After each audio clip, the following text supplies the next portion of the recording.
Great in the name of the Most High Jah Rastafari. This is the Gil Ginger and Sister Jenny, Auntie Jenny. And if you want to get formal, listen to Jennifer Frederick with a special edition on where we talk the thing for today. I haven't been on for a while, so I'm just making an appearance. So let me start the thing right.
Followed by the pledge.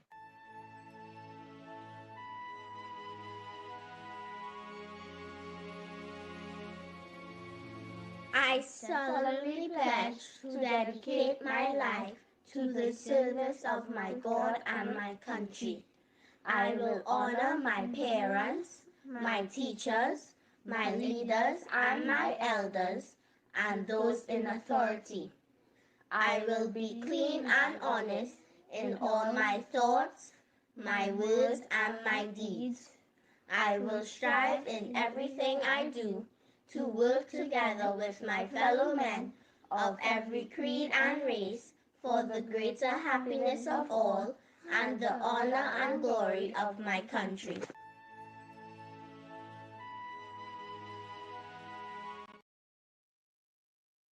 A blessed night to all those who are loved ones where we talk the thing. I have been out for a while because I ended up getting some, I can't say it's a virus, so I guess it's some bacteria, something that was really, really hard. It came with fever, intense fever, and diarrhea to go with it. So it has been a challenge, and I decided just to take some time to recuperate because I heard other people say that they got it and the different symptoms they had. So that is why I was out. Since I was not on, I've been getting a lot of messages that people want to hear me talk. They want to hear we talk the thing. They want to hear Jen talk. Jen say something. So Jen will be back on very unfiltered and people will get more uncomfortable. And if you're not comfortable with self, you certainly wouldn't be comfortable with me. So I'm here today and then we will see how things goes for next week or so, right? So I decided not to leave my fans and people who really depend on listening what I have to say and just leave them hanging like that. I'm not that type of person to disrespect people like that or to take people for granted. But I had was to say about me also. So I am here. So let me start this thing, this ball rolling. Today is Dr. Rowley's Earthstrong. And in tribute to Dr. Rowley, I found this to be the most fitting song that I can play for him today. So to Dr. K. Christopher Rowley, thank you for your service. And thank you for being a statesman. Thank you for being a transformational leader. Thank you for all you have done in CARICOM and in your service as a politician. You have given so much years and your time and dedication to this country. that has not been kind to you. But we know the history, it is written there, and we know, and we will talk the truth. So, Dr. Keith Christopher Rowley, this is for you. Power, feel the power, power. DJ, touch it, bring it, baby. Touch it, bring it, baby. Oh yeah, oh yeah. Somebody touch me, somebody touch me, somebody touch my soul. Yeah. Somebody turn to me, Jesus. Somebody touch my soul. Somebody touch me, somebody touch me, somebody touch my soul. Who, me? While I was praying, turn to me, Jesus. Somebody touch my soul. Life too sweet, I can't complain. The only constant is the change, and we go touch the road again. So as long as you call my name, then I will answer. I'm a happy camper, and love is my sponsor. Oh, yeah, and as long as I'm man of life, then I will dance up. No time for no anger, I'm smiling with me hands up. Yeah. Somebody touch me, somebody touch me, somebody touch my soul. Yeah. Somebody turn to me, Jesus. Somebody touch my soul.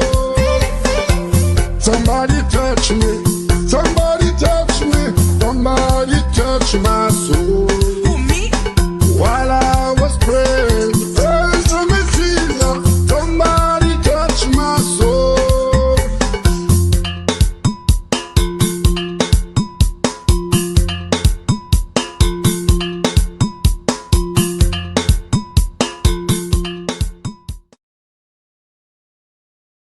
Now, there was my tribute to Dr. Keith Christopher Rowley on his wisdom today. And being a statesman and understanding leadership and understanding CARICOM, the role of CARICOM, and understanding that the Caribbean is a zone of peace, he was forced to make this comment or statement today, and along with another letter he would have put up on his page. So let me just read it here. It says, today on my 76th birthday, I find it necessary and dutiful to sign on to this historic statement of former heads of CARICOM. It is with a deep sense of loss and sadness that I reflect on the leadership provided by Trinidad and Tobago at an earlier time, within all of the fundamental principles outlined and embodied in this statement. It was Trinidad and Tobago's voice, supported by all my colleagues, when we affirmed that together we are stronger. We maintain, even in the most difficult of circumstances, that we may be small but not insignificant, and our voice and our interests should be respected. I am today embarrassed to accept that proud our proud record of leadership and accomplishment, that today it is Trinidad and Tobago that recklessly subscribes to the dispensing of these principles in the expectation of plenty. It is a dangerous dereliction of duty under any circumstances to embrace and discard colonial mantra that might is right, and that the rule of law, local or international, is an inconvenience and a humbug. Dr. Keith Rowley, Trinidad and Tobago, Prime Minister 2015 to 2025. This is document here. It says 10 former heads of these member states within the Caribbean community hereby subscribe to the attached statements in a plea for a region as a zone of peace where the rule of law prevails, and it has on it Antigua, Barbuda, Prime Minister Baldwin Spencer, Belize, Saint Musai, Dean Barrow, Barbados, Colonel Stewart, Dominica Edison James, Grenada Tilson Thomas, Guyana Donald Ramutar, Jamaica Bruce Golding, PJ Patterson, St. Lucia, Kenny, Anthony. And this is what it would have said, a statement. Our Caribbean space, a zone of peace on land, sea, and airspace where the rule of law prevails. I think I may have to read it from my phone, but this is a little challenging. So give me a minute, and my apologies for starting late, but life gets in the way. Right, so it says here, we who have previously served as head of government of the Caribbean community feel obliged, with the benefit of our experience, to make public our apprehension on the increased military security buildup and the presence of nuclear vessels and aircraft within the Caribbean archipelago. We are impelled to urge to pull back from military buildup to avoid any diminution of peace, stability, and development within our regional space that has the potential to pull the region into conflicts which are not of our making. When the Caribbean leaders gathered at Chaguaramas in 1972, with Dr. Eric Williams as the chairman, it was accepted that peace was a dominant factor in shaping the social and political framework for Caribbean development. As a result, the zone of peace has been codified and become a cornerstone in the architecture of our Caribbean sovereignty and access for our relationship with the countries of our hemisphere, Europe, and the world at large. From this platform, our region has maintained that established international law and convention, rather than war and military might, should prevail in finding solutions to seemingly intractable problems. Throughout the years of our Caribbean nations, we have espoused and practiced the fundamental premise of the United Nations Charter that all disputes can and must be resolved through negotiations, not and dialogue. In noting our grave concerns, we assert that some pillar recently reaffirmed by our present leadership and which still constitutes the fundamental tenets of our region that we dare not discard. One, reaffirming the Caribbean as a zone of peace. Two, reiterating unequivocal support for our sovereignty and territorial integration of nations in the community. Three, respect for a global order where international law prevails and conflicts or disputes are settled by diplomatic engagements and dialogue. Since our independence, Caribbean states have consistently refrained from permitting the hosting of military assets which have the potential to lure the region into conflicts which are not of our own making. We urge adherence to this exercise of our collective sovereignty to avoid endangering our citizens in any crossfire or suffering collateral damage and economic harm. The safety and security of the Caribbean Sea and the territorial integrity of our small states are of inestimable value. The Caribbean Sea is one, its most heavily used sea for international trade, cruise tourism, and yachting.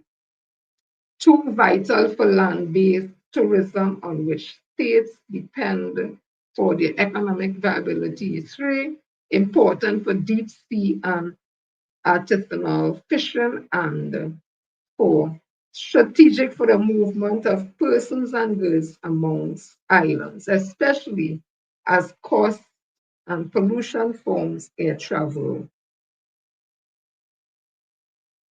Let me read that again. Strategic for the movement of persons and goods amongst the islands, especially as costs and pollution from air travel increase.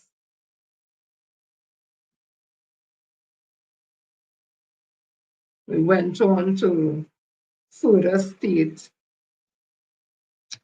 the situation. They went into history, again reaffirming that we are a zone of peace. They speak about the UN charters, which forbids the threat of use of force against territorial integrity or political independence of any state.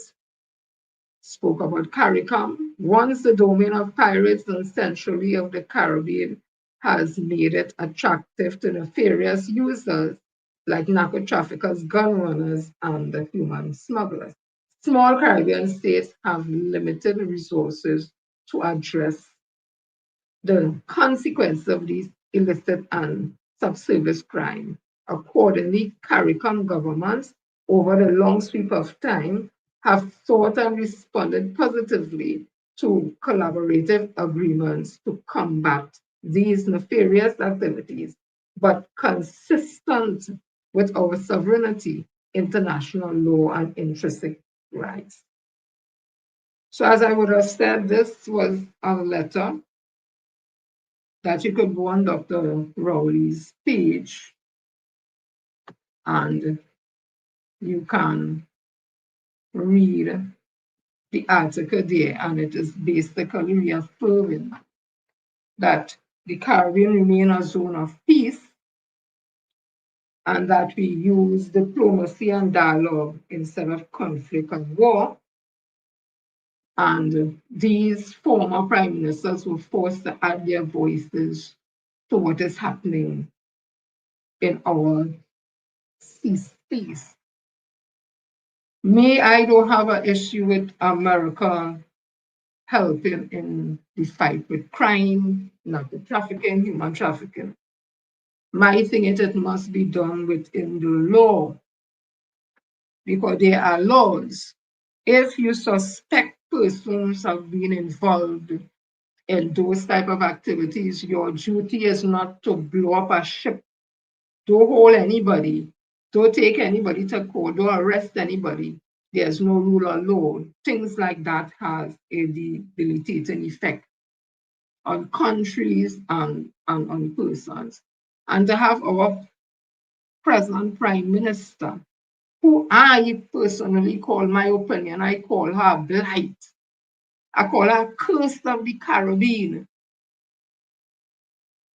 a jinx, a bad omen. Those are my opinion of her.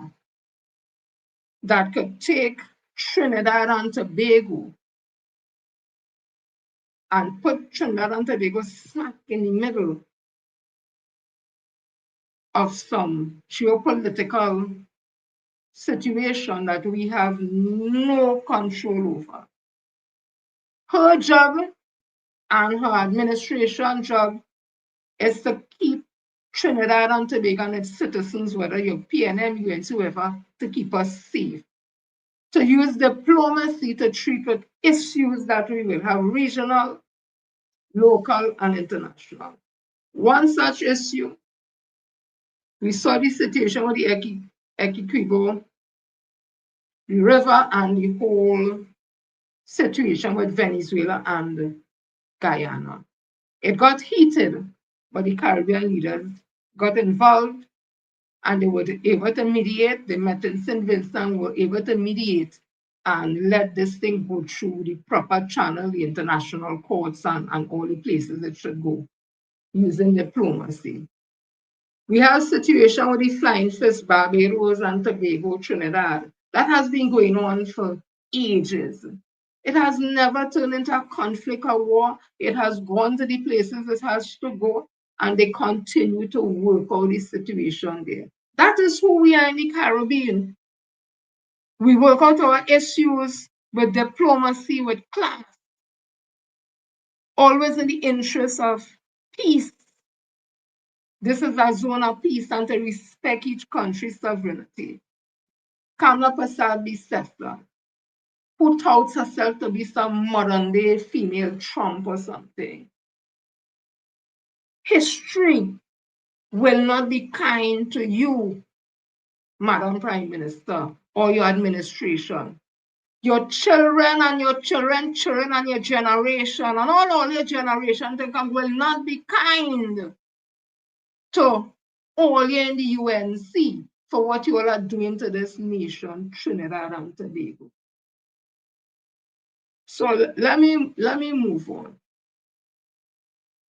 Mr. David Abdullah is not my favorite person, but he stands on principle. And this is what David Abdullah would have had to say. Today is that collective day of action, and I could report that there are people in Aruba, Barbados, Belize, Cuba, Curacao, Dominica, Grenada, Guadeloupe, Guyana, Haiti, Jamaica, Martinique, Puerto Rico, Republic of Dominica, Dominican Republic, St. Lucia, St. Martin, St. Vincent, Suriname, as well as us here in Trinidad and Tobago, who are doing something to make this collective call for the Caribbean to be a zone of peace. This declaration was a call to the people of the Caribbean that we must stand firm, that the Caribbean must remain a zone of peace, that there should be no U.S. intervention. We declared that the sovereignty of the nation states of our region is not and must not be up for sale, that regional unity and integration are crucial to our development and survival in the context of a changing global order, and therefore call on CARICOM heads of government to meet urgently on this emerging situation and to adopt a unified position against this unilateral military deployment by the U.S. We denounce the so-called creation by the U.S. of an international coalition against narco-trafficking, as it is a seed of an alliance of a minority of states in this hemisphere that will be used to create some cloak of legality under the OAS to intervene in Venezuela, as was attempted and failed through the so-called Lima Group. And we further call on these governments not to allow the US to use their countries as a military staging point to attack any sovereign state, and in this instance, Venezuela. We denounce the extrajudicial killings that the US claimed it carried out of 11, of course that now has gone up to more than 27, suspected narco-traffickers, and insist that the stopping of the trafficking of drugs, humans and arms must be done through interdiction and the legal process, with the criminals tried in courts of law and convicted on the basis of evidence seized. And we deplore the statements made that they should, quote, all be killed violently, as contrary to the rule of law, and thus which could take us down a slippery slope of giving the state the license to kill arbitrarily. The designation by the US, without providing a shred of evidence that the president of Venezuela is the head of a narco-trafficking gang, is part of the well-known operation to discredit and delegitimize a leader or country. The US has no moral authority to speak about narco-trafficking when it was engaged in precisely such activity to finance the violent civil wars in El Salvador and Nicaragua in the 1980s that resulted in many tens of thousands of people being killed, among other well-documented activities. Nor does it have any moral authority to speak about peace when it is complicit in the genocide of Palestinians today and of many other crimes against humanity through the years. The sovereignty of the Bolivarian Republic of Venezuela must be respected, and that therefore we oppose any military intervention by the US or any other state in Venezuela.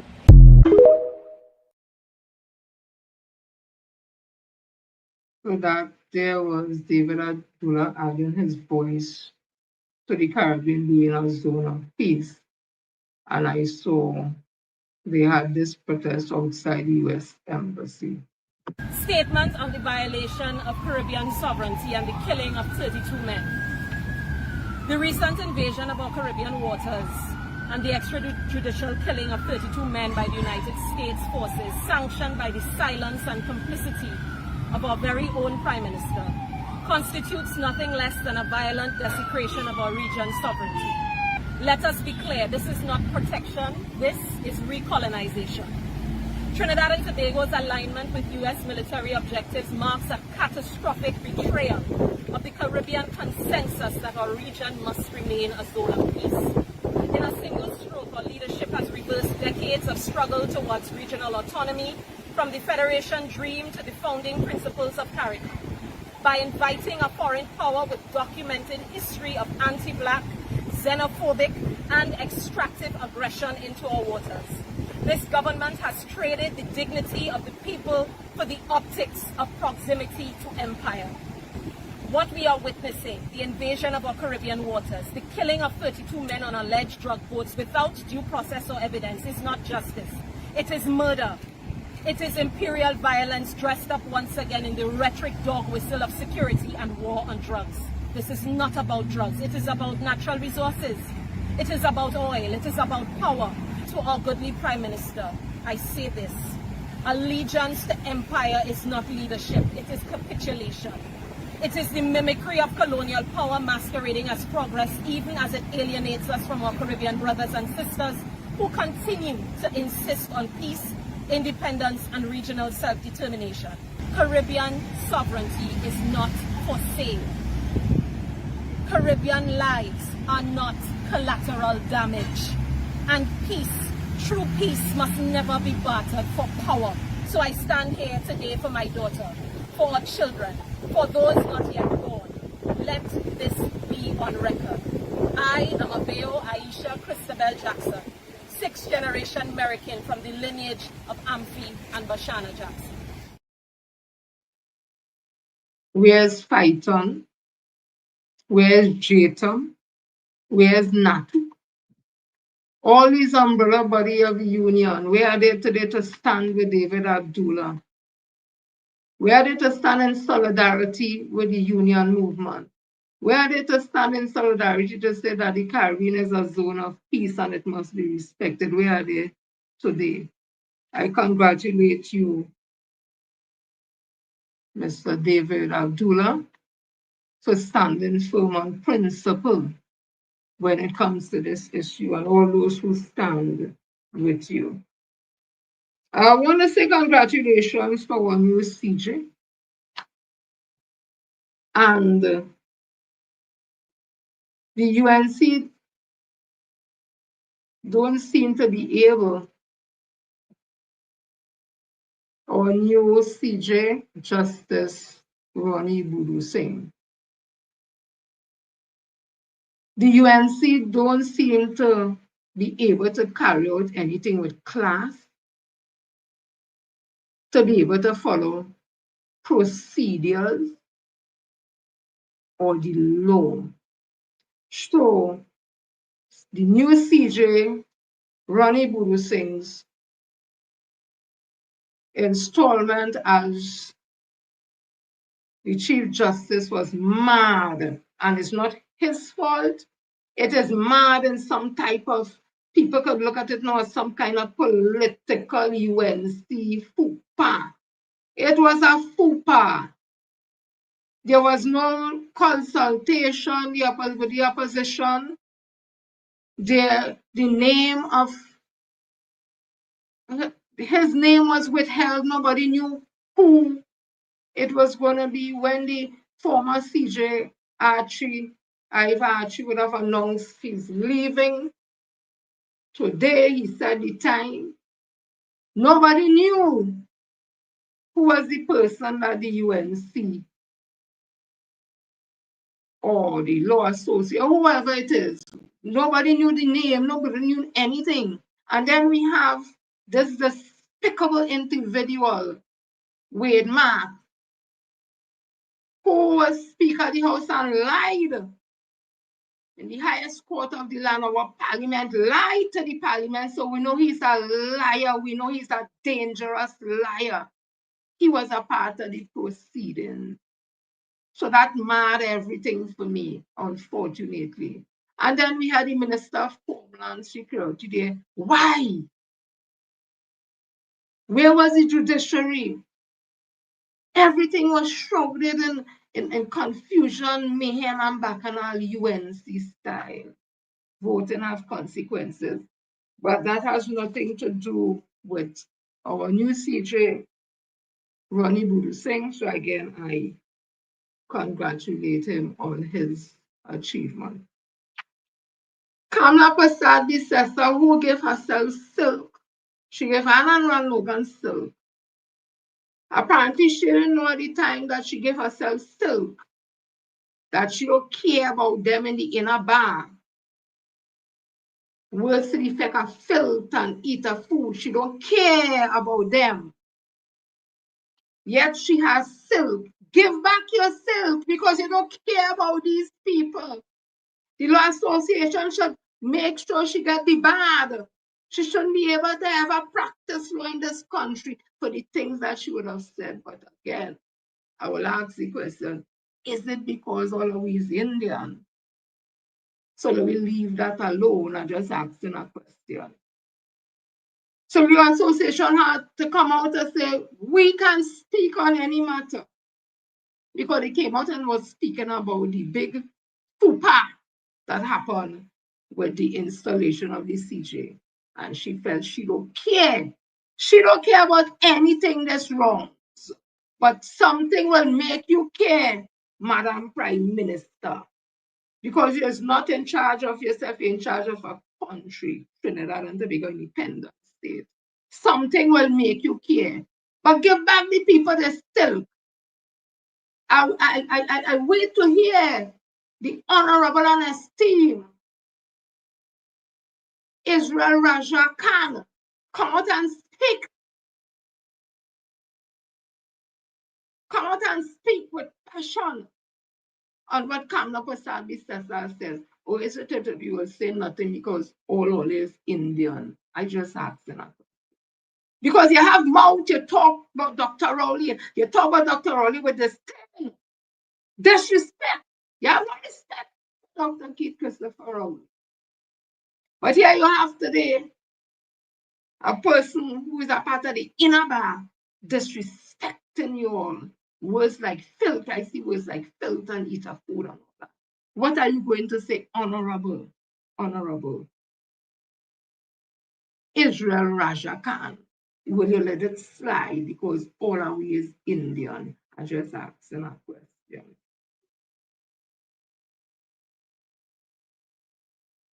So let me come to you because all I want to hear me talk. So let me talk. I'm seeing that CYAH has a new president. And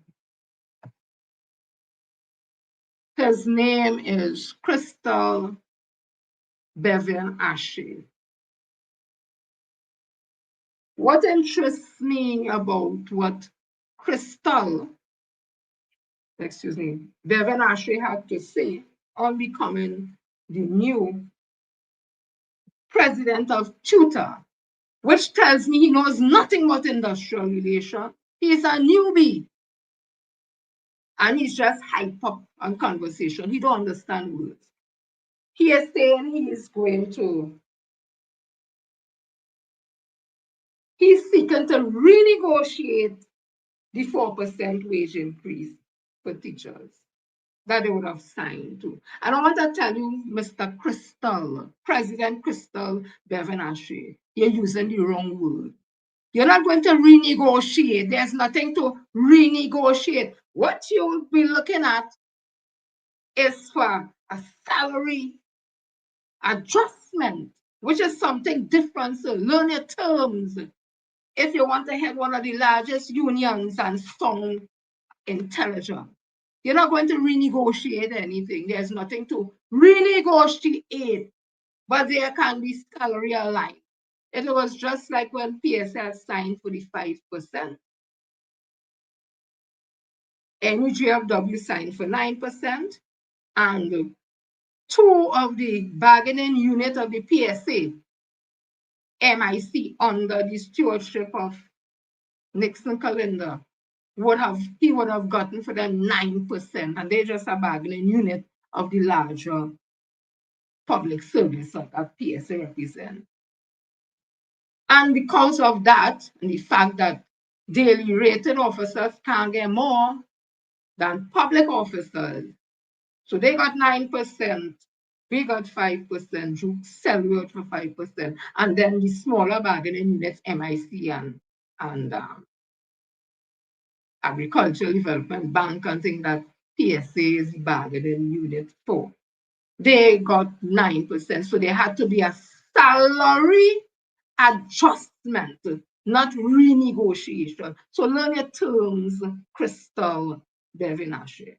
So I wish you all the best with that. So as we're on the union, because I've been involved in PSA at several levels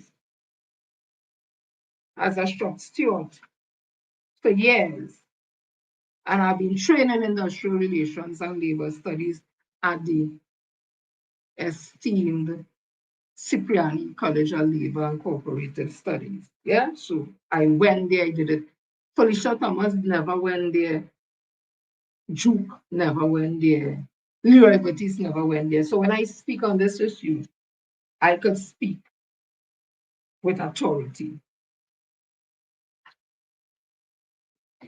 I want to read this article as I get into this issue, very burning issue. And it is a media release 23rd October 2025, Government of the Republic of Trinidad and Tobago Ministry of Finance. And it says here, misrepresentation of comments made by the Honorable Minister of Finance on funding for the public sector wage negotiations.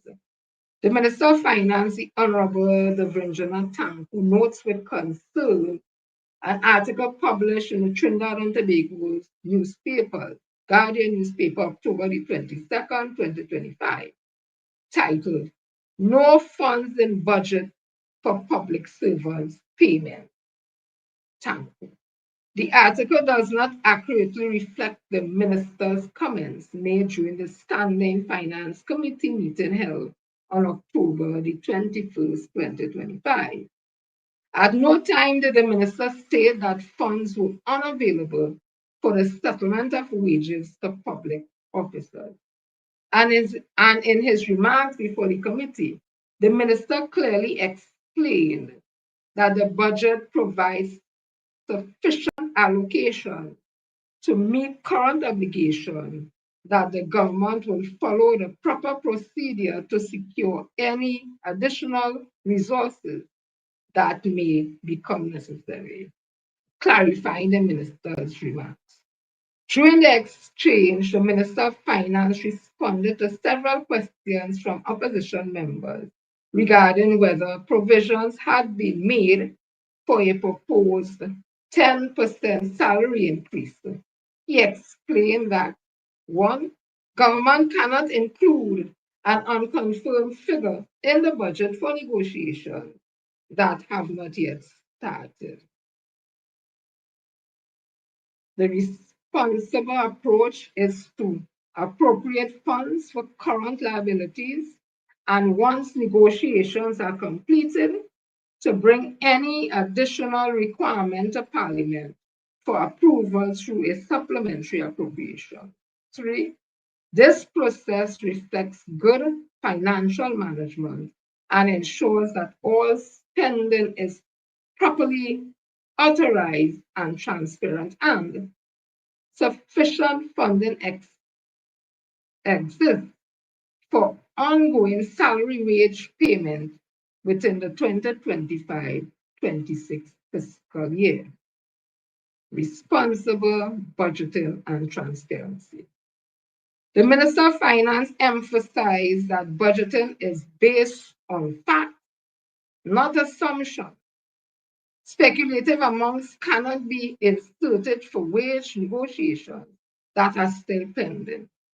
Once a settlement is reached, the government will establish mechanisms to promote or to provide the additional funds through Parliament, and as has been done by previous administrations.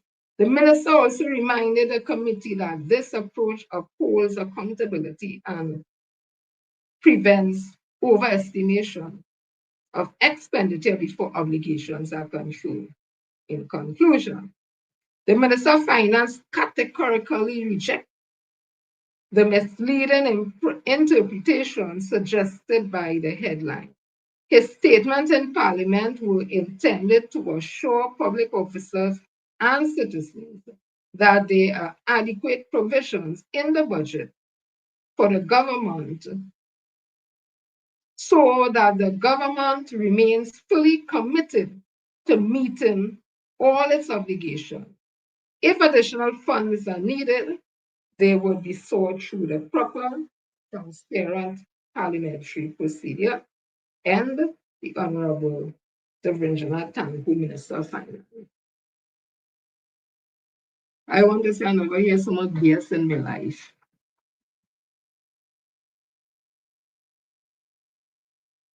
The Minister of Finance or the UNC in their campaign promise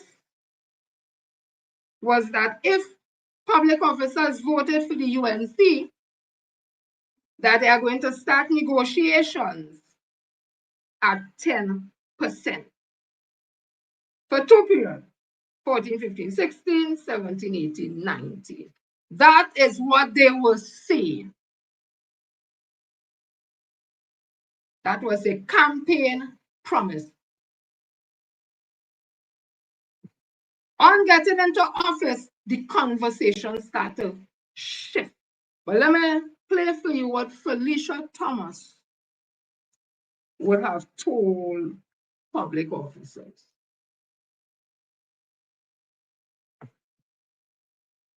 14 to 16, 17 to 19, the very same period that we rejected the offer of 4%.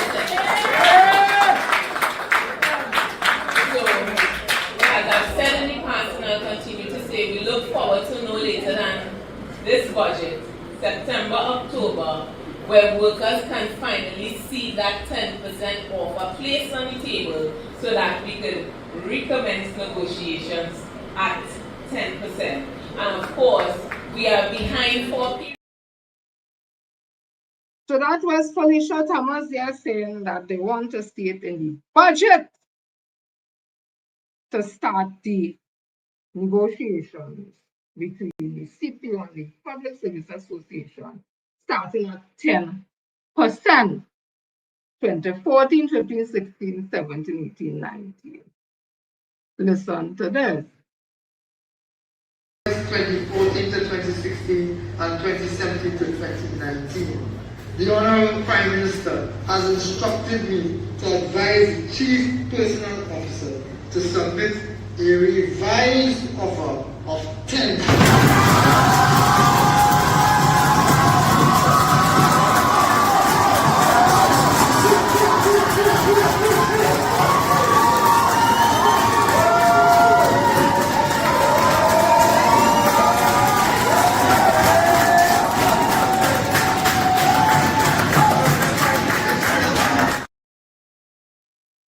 So that was PSA members. They were told to go down to the head office and listen to the budget presentation by the Minister of Finance.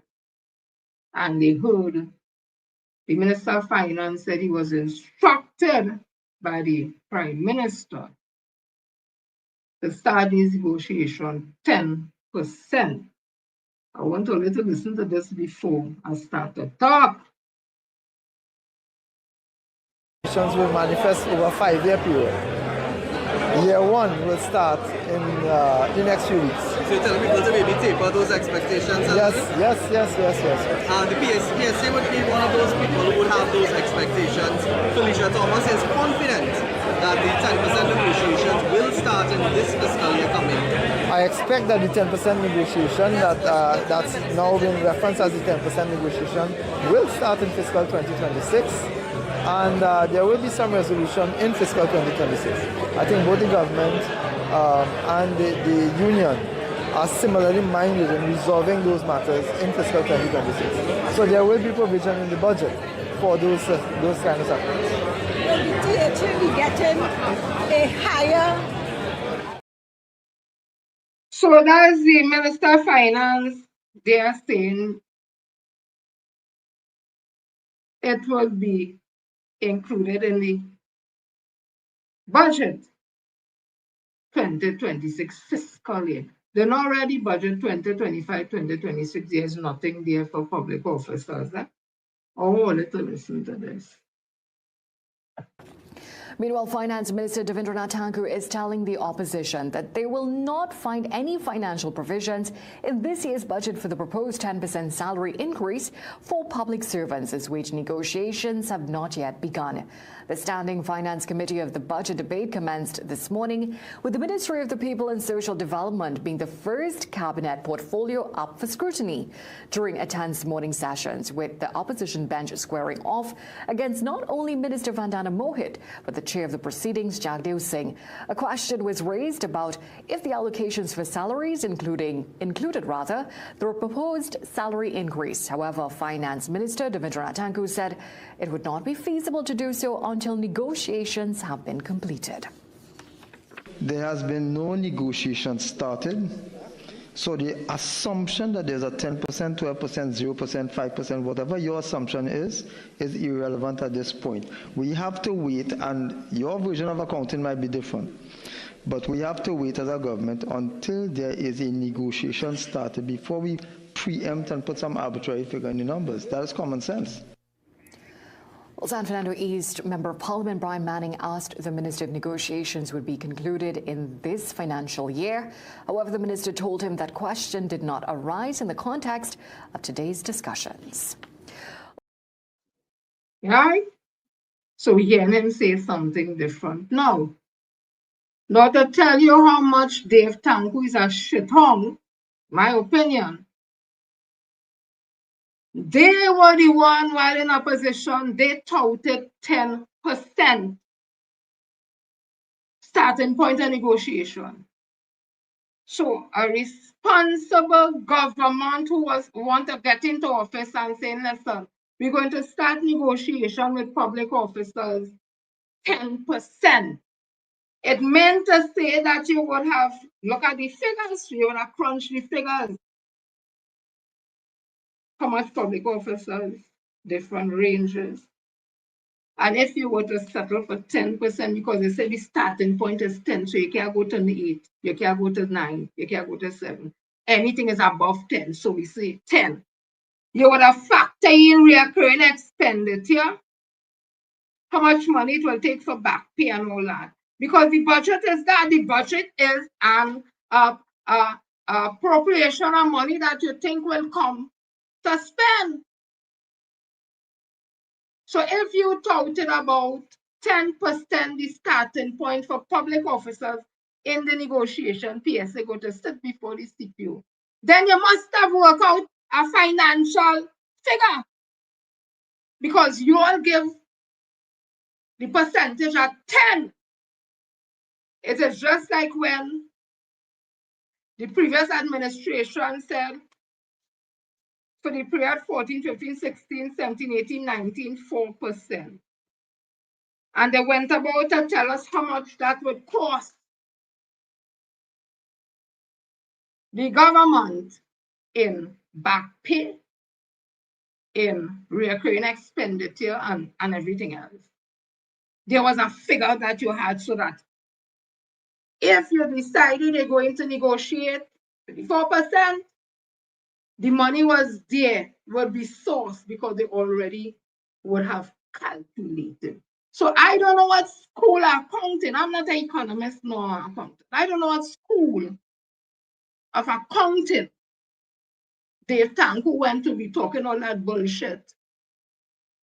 But they're the one who touted 10%, so they should at least have a figure in mind. If settled, this is what could be the payments. So they're saying something different. I want to listen to this before I start what I really want to say.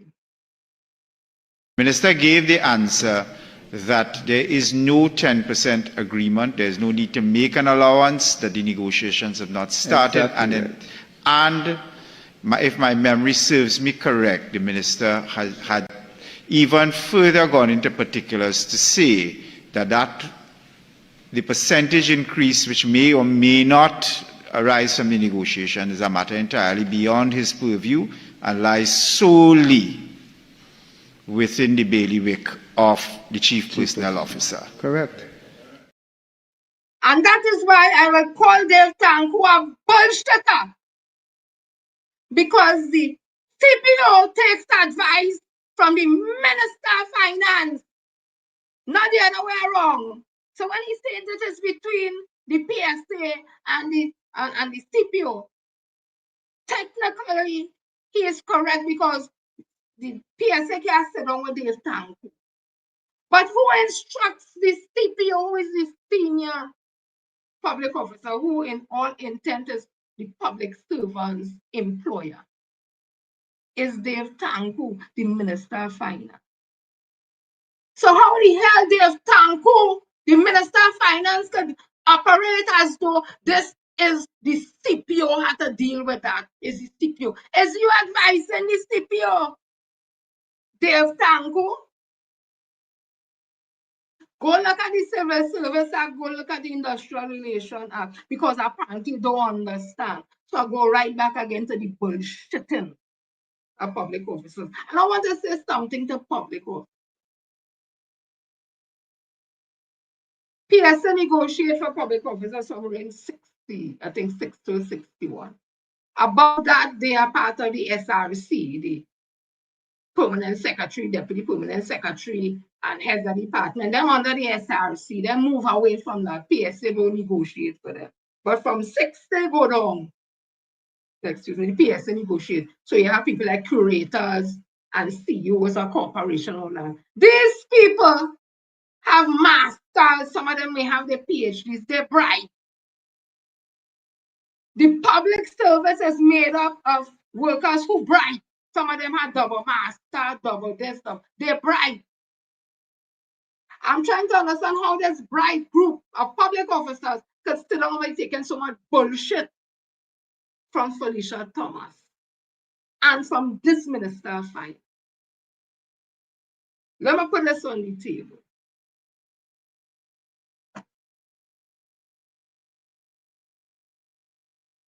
Under Leroy Batistu, nobody voted for who I told you all was a UNC, who I told you all they would have made a senator, and who I told you all would have been Minister of Finance, Minister of Labor. They cost me. PSA members cost me. My colleagues cost me. And everything that I would have said has proven true today. Go and look at all my TikToks. Go on Jennifer Frederick TikTok page. Listen to all the TikToks that I've made. And it has stood true to now, and it will continue to, because it is based on information, evidence, and facts. So let me get to this. I don't understand how the public service has allowed a dunce like Felicia Thomas to be leading the public service and feeding them that set of bullshit, and they ain't saying nothing. First of all, they're talking about two periods, 14, 15, 16, 17, 18, 19. I want to tell these bright public officers, there is no wage proposal from the PSA for the period 2017, 18, 19. There is nothing. The only wage proposal that it has, 14, 15, 16. So get this out of your head, about 10% for 6 years. First of all, they don't negotiate in 6-year periods. A negotiating period is not less than 3 years and not more than 5. So take this 6-year period out. But people love to hear that. 14, 15, 16, 17, 18, 19. The starting point of negotiation is 10%. I want you all to understand something. The only thing that the PSA has as a document to go and sit before CPO anybody is 14, 15, 16. The PSA would have taken the special tribunal to court in a very academic situation where they wanted interpretation of Section 22(1) of the Civil Service Act, because the special tribunal, in my opinion, would have erred when it would have attached 10 years, 4% to 10 years, when all they had before them was 14, 15, 16, 17, 18, because in funding, special tribunal is not 3 years to negotiate it. Our award is to be made for 5 years. If in fund the CPO is not less than 3 years. So once your matter goes in the special tribunal, for the period 14, 15, 16, that now becomes 17, 18. 14, 15, 16, 17, 18, 5 years. So the special tribunal would have said, for the 10-year period to 5-year period, 4%. Liberties took that issue for judicial review, and they won. Pure academics, which states that the court says the special tribunal could only make an award before it for the period that is before it. And what was before the special tribunal was 1 5-year period. So the PSA say they win. They win. Today, Felicia Thomas is letting all to believe that the 10% starting point is for 6 years. They now went to court and win, where it says you can't negotiate for no 6 years, one period at a time. But today she's joining in the conversation about negotiation for 10% for 6 years. And public officers sit down and say nothing. But the salient point is this. Even if we could have negotiated for those 6 years, PSA does not have any wage proposal for the period 17, 18, 19. So you know what that means? Bright public officers, all the way to the double masters and double this and double that and all that. When Felicia Thomas go and sit before the CPO, because the minister said no negotiation has started, so he can't put no figure to nothing. Bullshit. Is all was touting 10%. He must have a figure in mind. But he's saying no negotiation has started. I want to tell all the bright public officers, the only thing that Felicia Thomas has to go and negotiate before the CPO is for the period 14, 15, 16. Which means if they are saying the starting point of negotiation is 10% for that 6-year period, all PSA could go and negotiate for is 5%. Now we do the math. 6 years, 14, 15, 16, 17, 18, 19, 10%. But PSA does not have a wage proposal for the period 17, 18, 19. So when they go in front of the CPO to sit down, it's only 14, 15, 16. It can't be 10%. That was not what the Minister of Finance and then talk about. They never say for one period, starting point 10%. They talk about 6 years. So it means that when PSA got to sit in front of the CPO for the period 14, 15, 16, it is not a 10% starting point, is 5%. All understand the thing, you know, not only that. Has Felicia Thomas gone to the industrial court and taken our matter out of the industrial court? Because she talking big, going to sit with the CPO. Going to sit with the CPO with what? What exactly is she going to sit with the CPO with? If you didn't take the matter out the special tribunal, and the matter in the special tribunal is for the period, the 5-year period, 14, 15, 16, 17, 18. So you have to go in the special tribunal and take it out from there, where it comes back that 3-year period, and you have to go and sit in front of the city.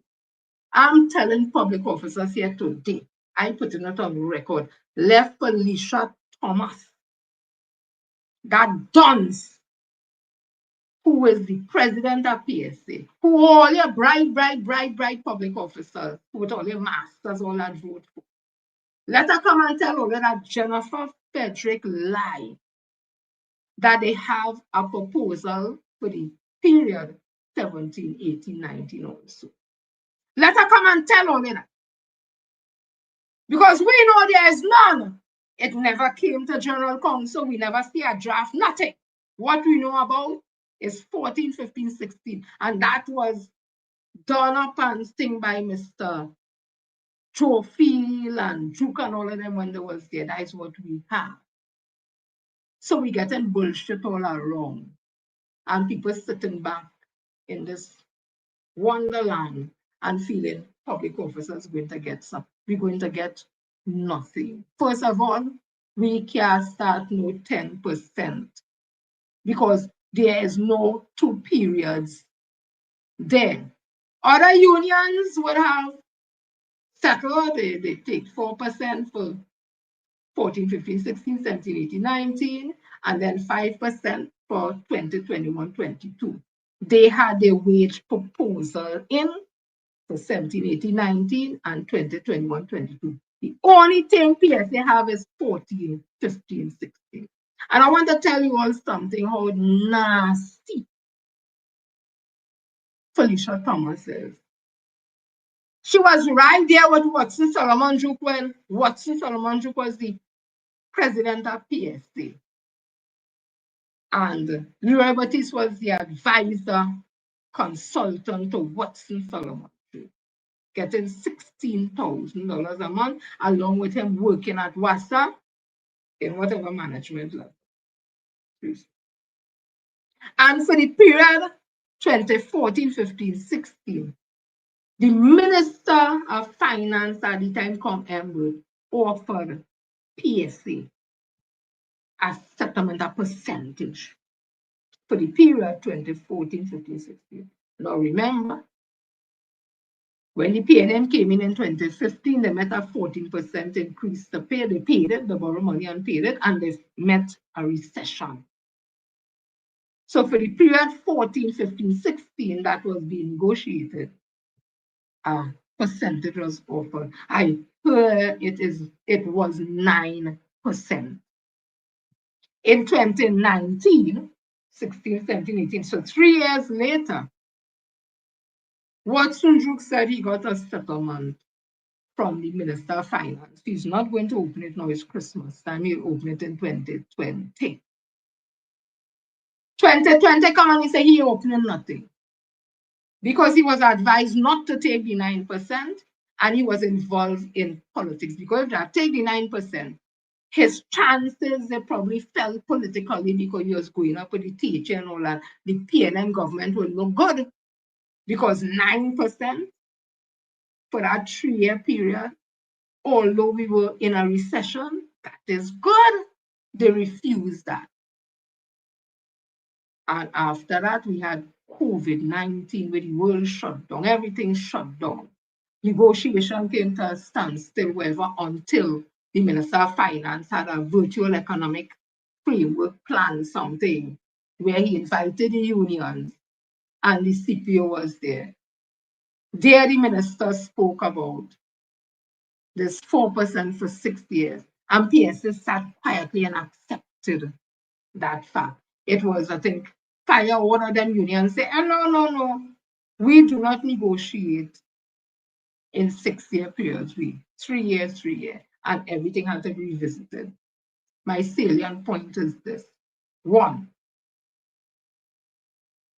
there has been no provisions for public officers in the budget, fiscal 2025-26. That is not what Felicia Thomas told members who voted in the elections of PSA this year. She said, vote for the UNC, paraphrasing, And negotiations are going to start from 10%. They were touting money will be put aside in budget. 2 budget passed. There is no money put aside. Now we hear in this budget, no money put aside neither for fiscal 2026.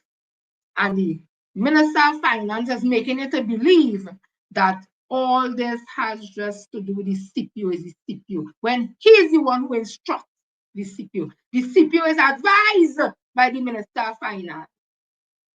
The CPO boss is the Minister of Finance. So, as the Minister of Finance has to give instructions to the CPO to start negotiations at 10%. It's the Minister of Finance, Dave Tango, who has to instruct the CPO, not the other way around. The CPO will instruct the minister. So when Dave Tango making you feel this has nothing to do with he, this has nothing to do with he, this is the CPO, he's lying.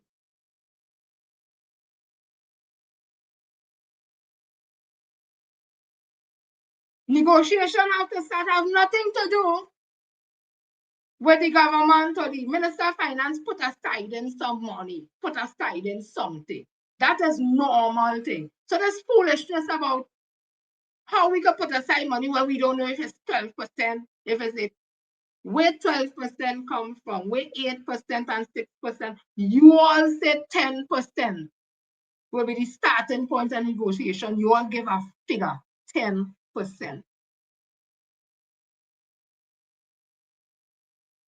You all said 10%. You can't be talking of how I could put aside money when I don't know. You very well know because you all came up with 10%. The PNM said 4% and they put aside and they tell you how much it will cost. What stupidness all they tell me they've done.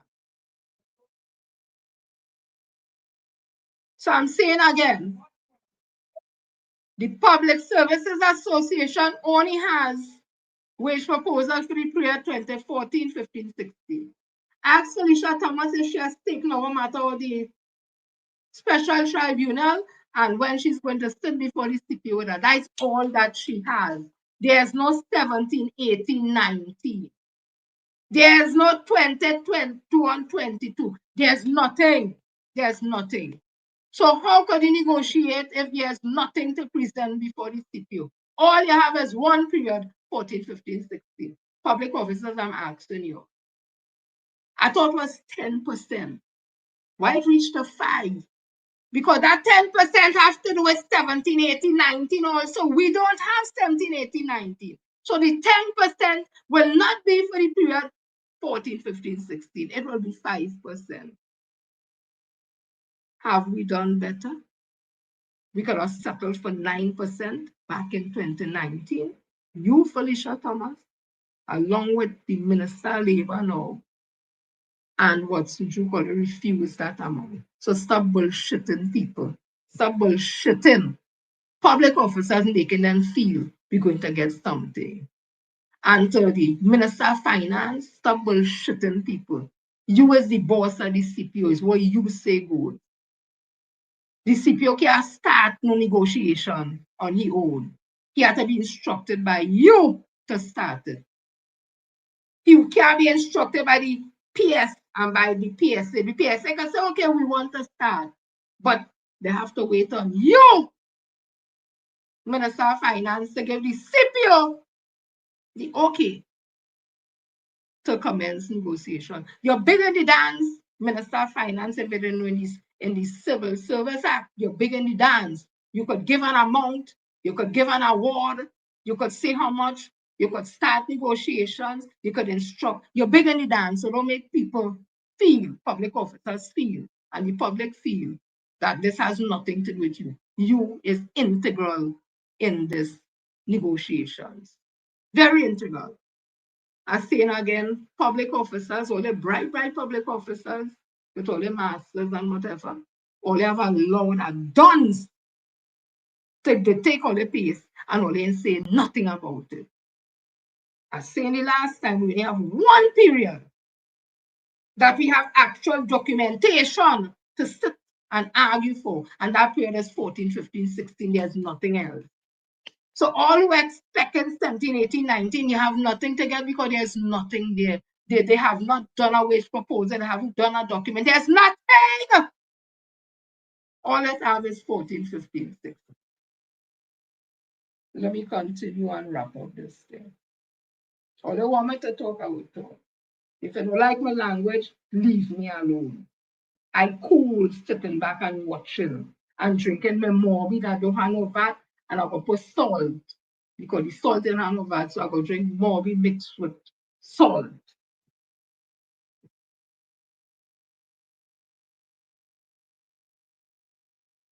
The Minister of Energy, another shithole, my opinion, knows nothing about the energy sector. And then you put a man, Joel Randine, in charge of NGC. Not a shithole when it comes to labor, in my opinion. As a lawyer and whatever, I have nothing to say about that. But when it comes to labor, another shithole. And they're messing up the whole energy sector. So Minister Stuart Young, I call him Minister Stuart Young because he is the only one worthy to be called Minister Stuart Young, former Minister Energy. Because when he talks, people listen because they know what he's saying is the truth. October the 21st, he put out this. Trinidad and Tobago is this.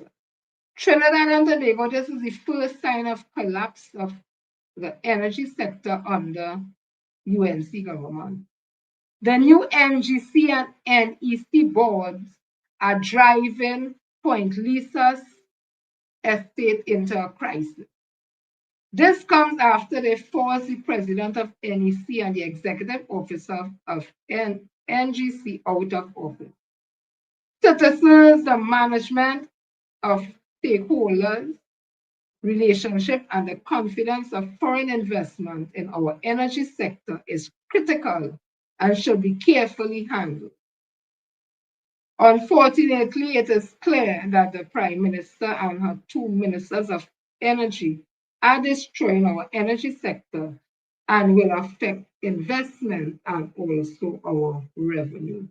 We should be very concerned about the level of incompetence that has been appointed to manage our energy sector.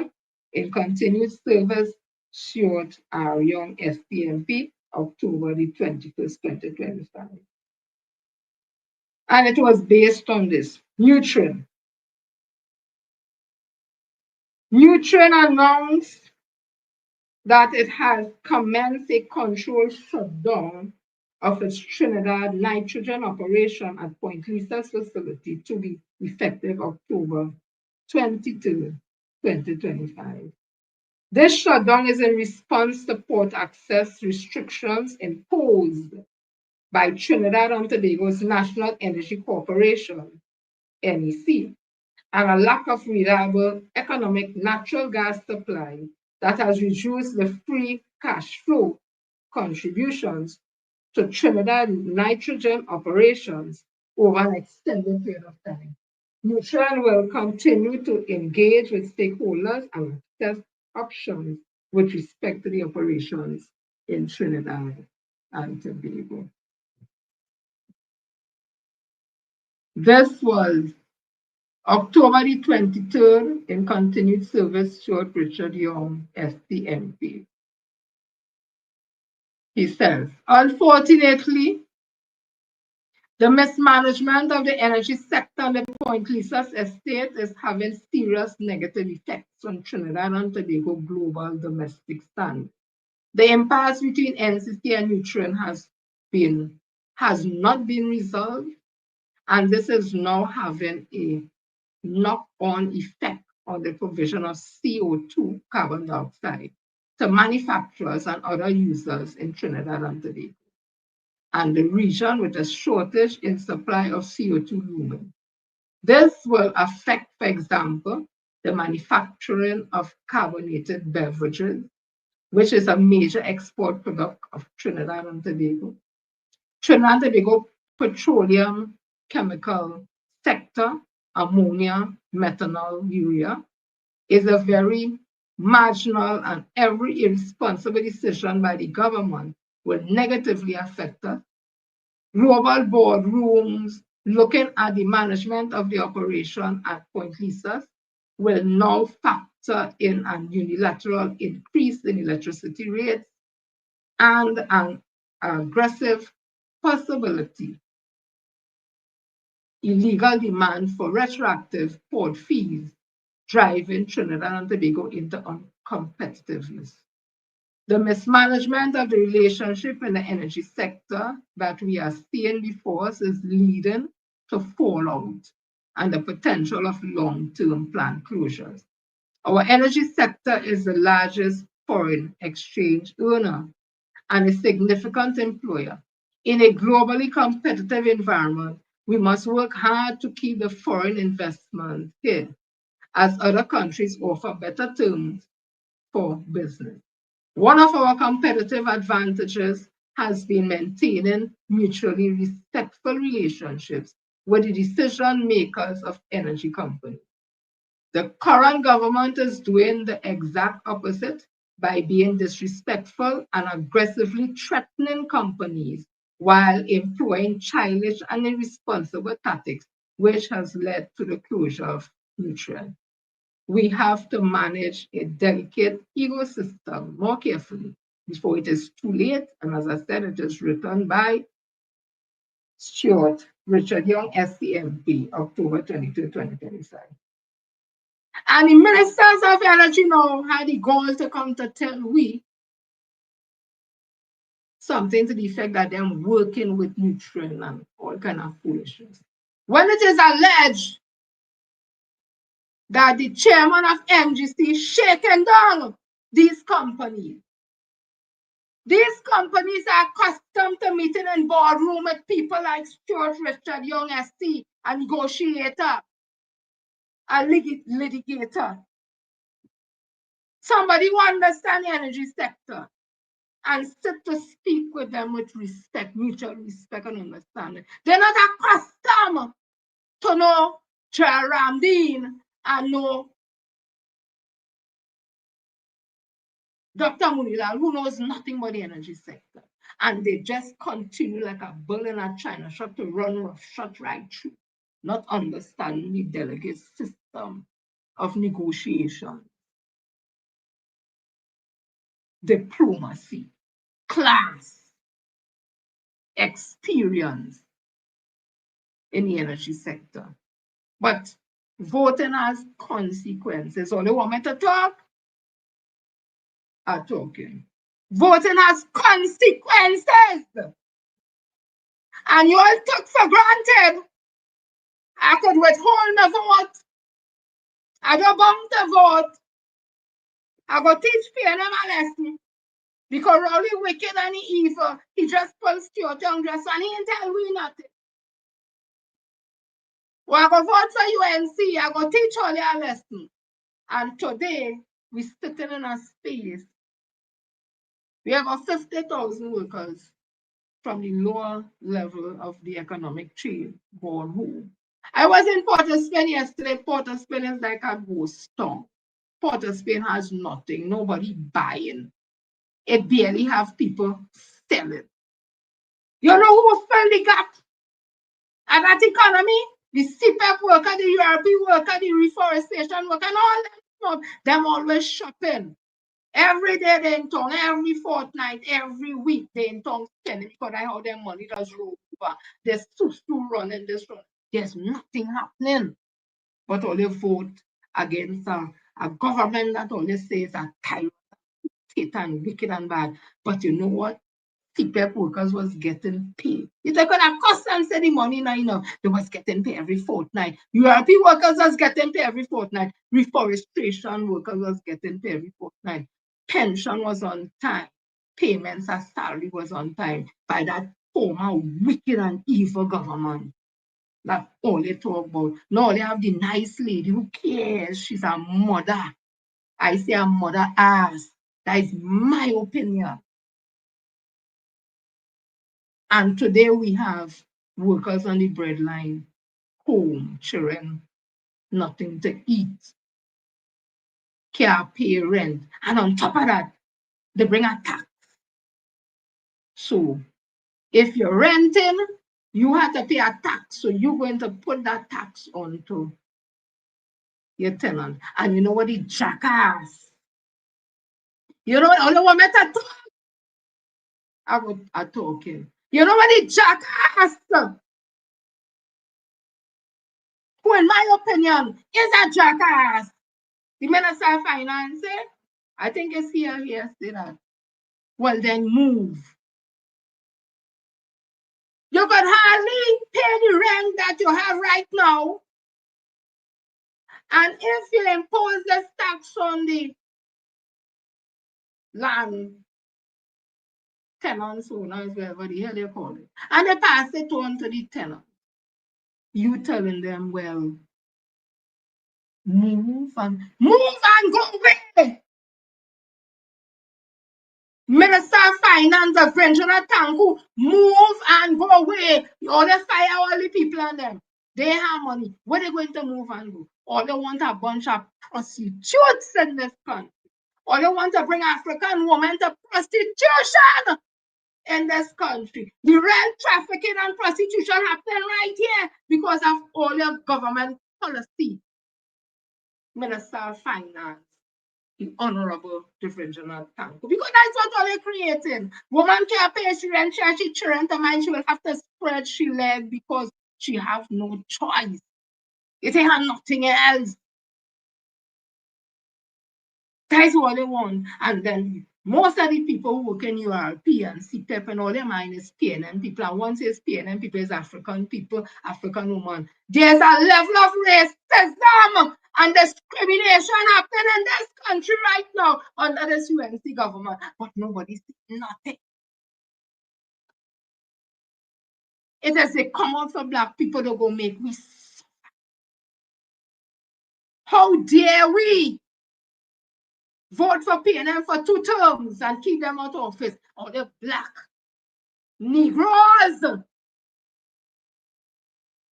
Fali called Dr. Ronnie Oriol, cannot tell me, let me tell you, Fali is a Stephen. Your knee and them must be bruised from bending down on your knees right through. And use one of them man, in my opinion, and say that could get brushed easy because you stand for nothing. You ain't even have a thought on your own with Caribbean as a zone of peace. You saying whatever she said, we going with that. You little punk, you coward. You have to remain on your knees, bruise on your knees. Use the red Oreo.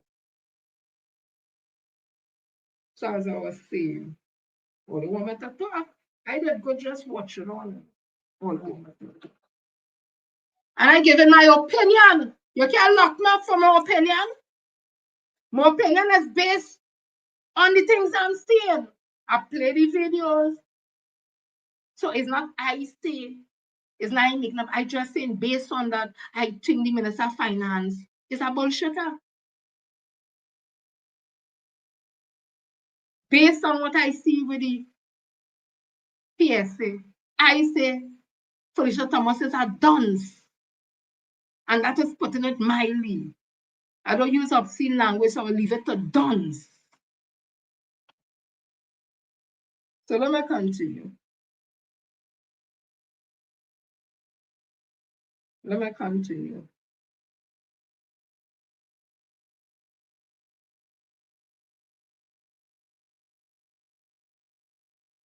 Listen to this. Did you know? Did you know? The opposition. Following the results of a general election, the opposition is usually made up of the political party or parties in parliament that do not form the government. The opposition is extremely important in ensuring that the government's decision-making processes are transparent and can stand up to scrutiny by holding them to account for decisions and actions taken. The Constitution provides for a leader of the opposition who is appointed by the President. That person is a member of the House of Representatives who, in the President's judgment, is best able to command the support of the greatest number of members of the House of Representatives who do not support the government. Did you know you are the opposition leader? The purpose of the leader of the opposition in Trinidad and Tobago is to provide a check and balance on the government, holding it accountable for its decisions and ensuring transparency. They are the head of the political party or parties not in power, who scrutinize the government's action and policies and present alternative proposals to the public. This role is a fundamental part of the parliamentary system and ensures that government's decision-making can withstand scrutiny.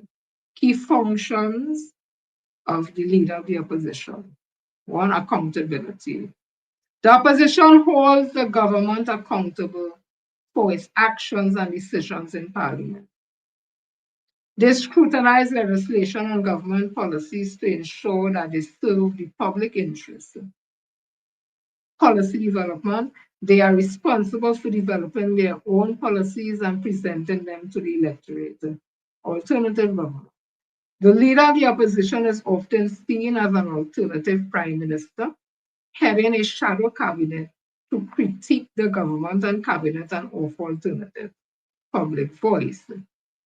They act as the main spokesperson for the opposition, communicating their views and concerns to the public. So that's just a little there about the opposition leader and the role of the opposition. I want to say this. The opposition leader, I'm not interested in the political leader of the People's National Movement. That's a party issue.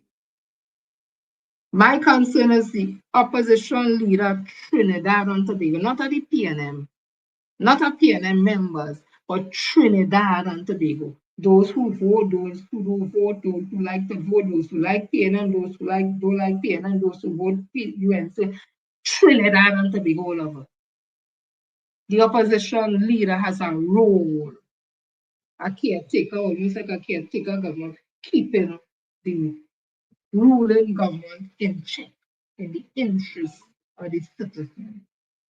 I want to tell you something, Mrs. Penelope Beckles Robinson. You're not ready for that job. You're not ready for the job of opposition leader. And whatever thought you have in your mind that you have been ordained by God, I don't know which God, to be the political leader of the PNM, which means that is my concern, and the opposition leader and the prime minister of this country. You need to get your shit together. There's a disconnect. I don't know what poll was done that showed that you, if you had been the one to lead the PNM into election April 20th, that PNM would have won the election. I don't know what poll was done that showed that you, who has been in the political wilderness for years, has done and contributed nothing much the political landscape and the PNM. That poll was done that showed that you is the preferred choice. I don't know where, madam, you getting fed those information. You seem to be living in a fantasy world where you is the queen. That is quite okay.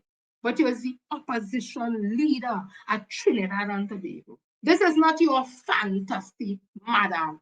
This is real life here.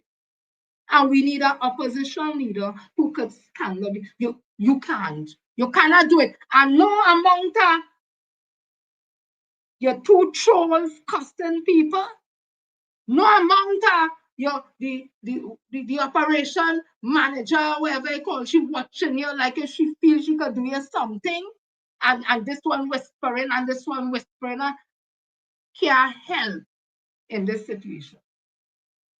And all who support the opposition leader, Penelope Beckers Robinson, all your wicked police, because all you know she cannot take this PNM nowhere. All you know that. But probably all you feel what she did, she saw all they could do, all they want, say what all they want and get away. But I'm not interested in that. I'm interested in you, Madam Opposition Leader. Who the hell tell you you have been ordained by God to be the opposition leader of this country? Who? What gods you talking to? Miss Lady, get yourself right with the true living God. I'm talking to you, you know. Because you seem to be a stiff-necked fool. And all your troll and this one, I don't give a flying hoots. Because my interest is not me. My interest is them little ones and them. The generation to come. Them little ones and them who mothers and fathers was working European steep-up and reforestation and they get sent home and they had not know. My concern is them and the future with a wicked government led by Cabinet Officer who is bent, in my opinion, on racial discrimination against people of African descent. They want to fool all you with stupid talk, but all they rather saying how much 100,000 people fool. I asked it, is that data mining? Is that getting people's data and the information and all that to use against them? Because 2010, when the UNC came into office, the subservient or whatever the word you want to call it, the Service Commission, and created some government something, whatever. Doing the same damn thing they're doing there now. And they went and hired people called BOAs, Business Operation Assistant, BOAs. And they flood the whole public service with them, friend, family, political, this, whatever. And those BOAs came into the system on contract with a short-term, long-term, 3 months, month to month, whatever. And what they were doing is duplicating the work of the clerk typists in the public service. And that created bacchanal because they were getting more money than the public servant who came through Service Commission. So they say, no, nothing new. And then they had those people that were working 5 years on short-term contract, which is illegal. Month to month, illegal. So we have that already. So coming out to tell we are creating jobs. What the jobs created? You're sending home of 50,000 workers. You ain't get work for them, but you're creating work for the next group of people who has an education level which is higher. I mean no disrespect than the CPEP, the URP, and reforestation workers and stuff. So 50,000 people thought work, they can't get work, they're not marketable, but you're creating jobs for 100 and something thousand. Let that make sense. Let that make sense. You said there's vacancy in the public service to fill. Well, let it be filled. Because I'm sure when it is filled within the public service, through Service Commission and heads of department in HR, that they ain't gonna really have no vacancy. So our vacancies all filling again, all the bullshitting people. But all they stay home, all they didn't vote, and all they voted bad mind, all they say the code is yellow. Up to now, they're still talking about the yellow is the code and all that, and some of them costing. And when UNC win, everybody win. I hear one of a UNC, me don't like he at all. All they want me to talk, I talk. I don't like him at all. I don't like his spirit, he vibes. Not right. Me know his name good, wherever it is, but a UNC. And he's talking about UNC lie to him. I thought it was Dr. Keith Christopher is the liar and the tyrant and the abuser. He's saying, no, UNC lied to him and he don't like people lie to him. And they're coming out slowly but surely and talking because they say the PNM could manage the country. The UNC cannot. UNC fool them. But all they sit down and all they then go and vote. Only went and vote UNC, give she a chance, she's a mother. Look where we are today.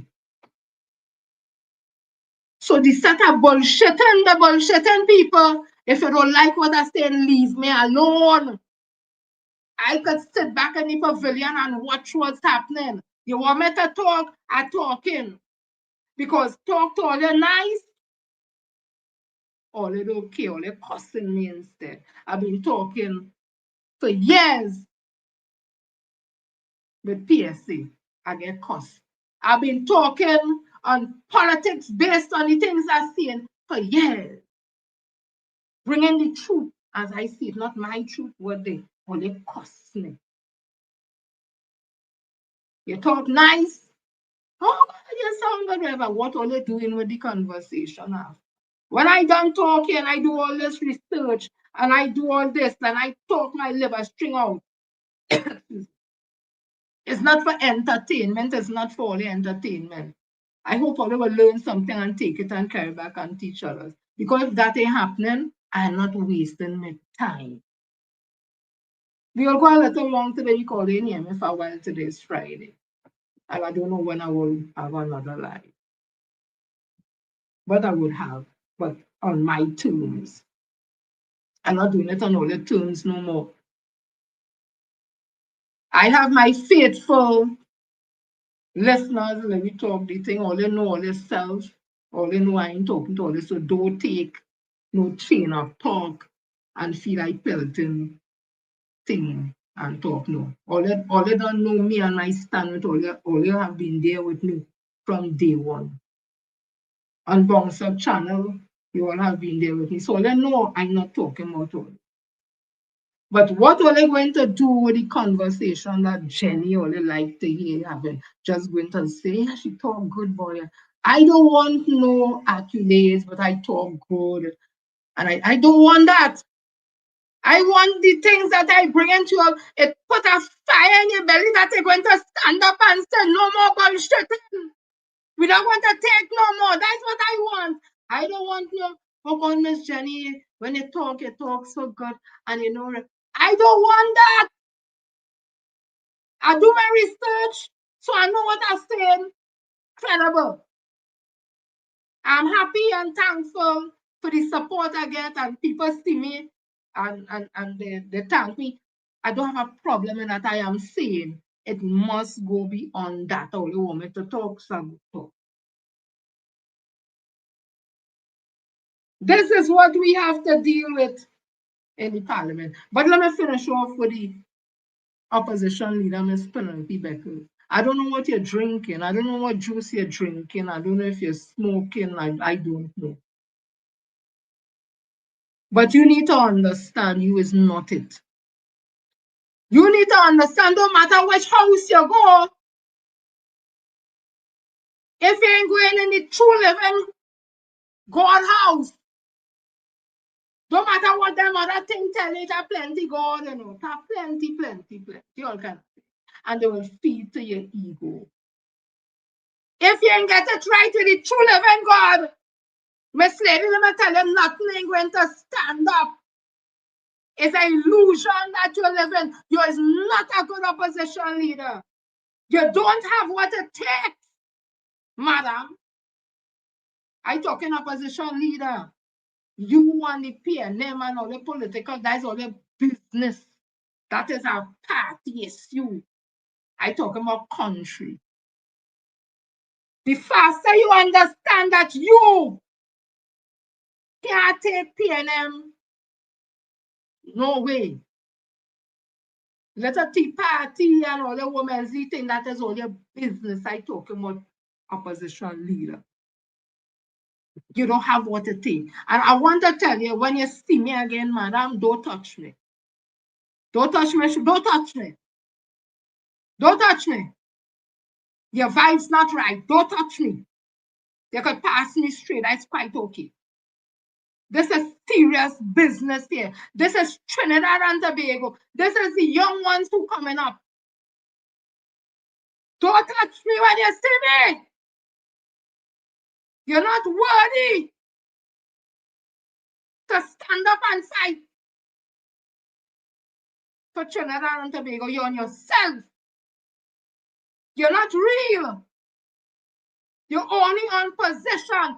Yes, I want all to go and tell her, I, Jennifer Frederick, say so. Make live and cuss me. I don't give a shit. Penelope Beckers Robinson, a nice lady,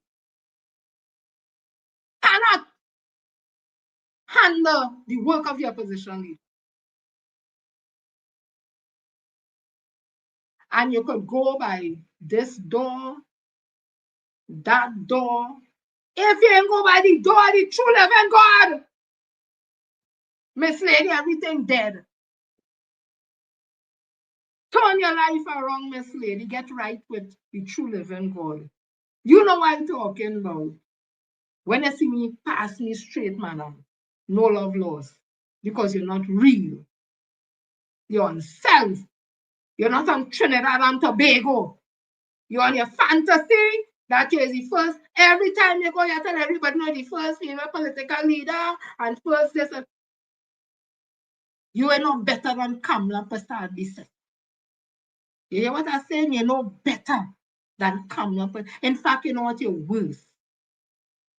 Because you're pretending to be something that you're not. Kamala Prasad don't pretend to be where she's not. What you see is what you get with she. No class. No diplomacy. No tact.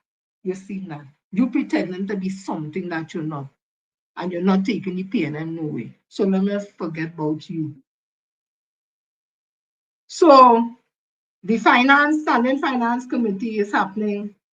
They're going through line items, every ministry.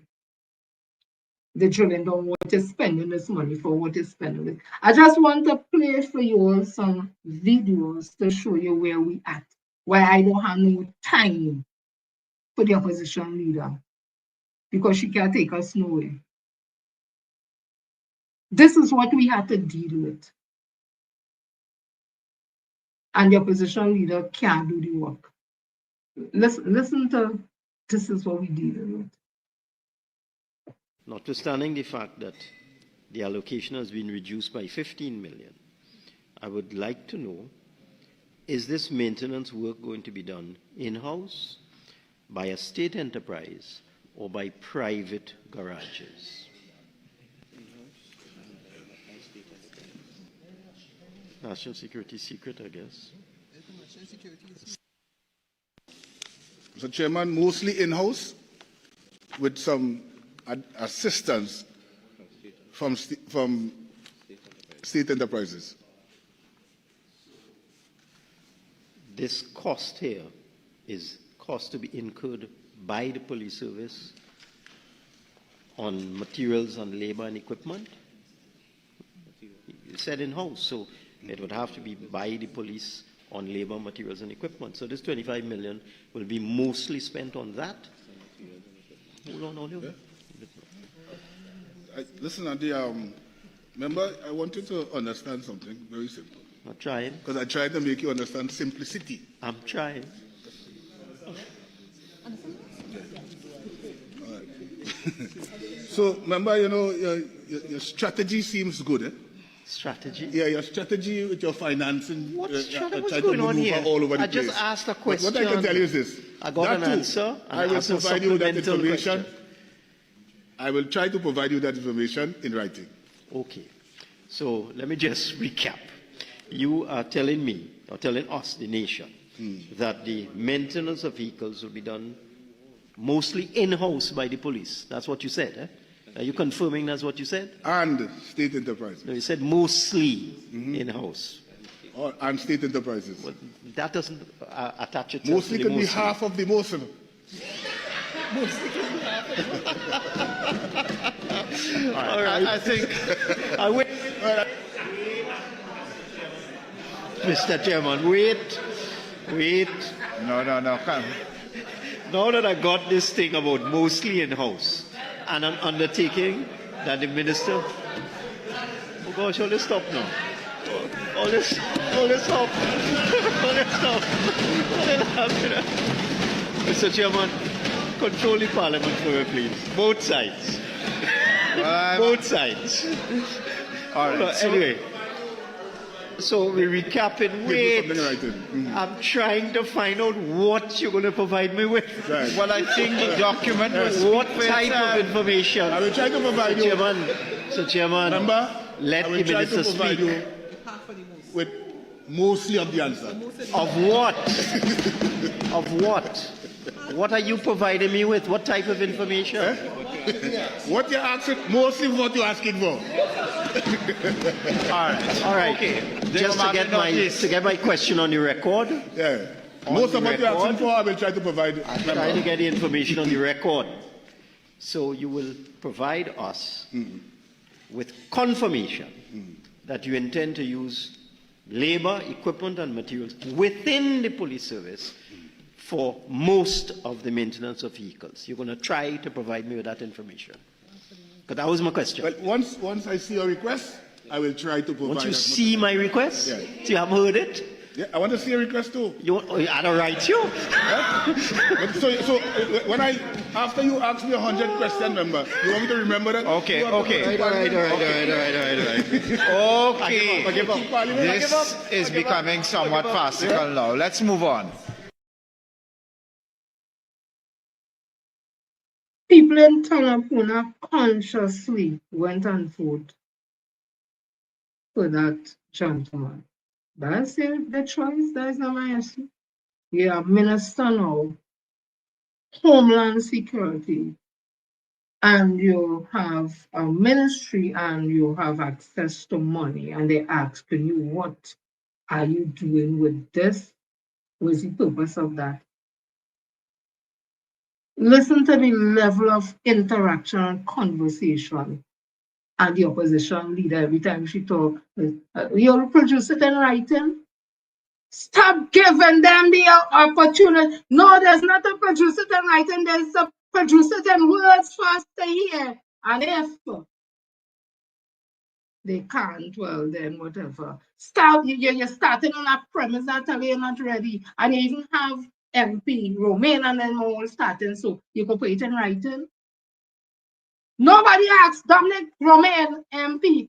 Stop telling them that. Let them produce it. Let it talk. You don't put it in the head.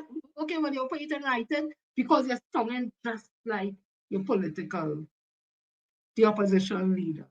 And the sad thing is, you can have a very good team, and you have a leader who a word is sold. Soon, if that team ain't catch yourself, all of them will start to song like how you hear the minister, Homeland Security song. Let me listen to some more. And this is a joke. But Paul was done that say that you is the one, and come on. Expansion. Use those. It's an expansion. A strategic expansion. Oh, it's an expansion of an existing unit that you decide, or rather the TTPS has renamed. Is that what you're saying? Well, I didn't say all of that, but let's just, I prefer, Mr. Chairman, that we go forward, we move on from this present conversation, because if I give you numbers, Minister, if I give you numbers, yeah, that's okay. It will compromise. No, and that's fine. That's no problem. Yeah. The $2.5 million in this allocation, what do you propose to do with this allocation?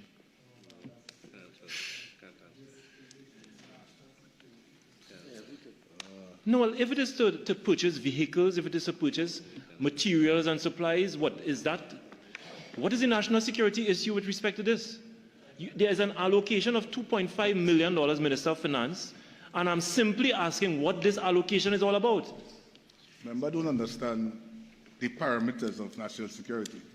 So he continues to ask. Minister, $2.5 million in this allocation. The simple question is, what do you propose to do with this allocation? Use it as part of the team. Use it within the unit to get the success and to provide safety and security for the citizens of Trinidad and Tobago.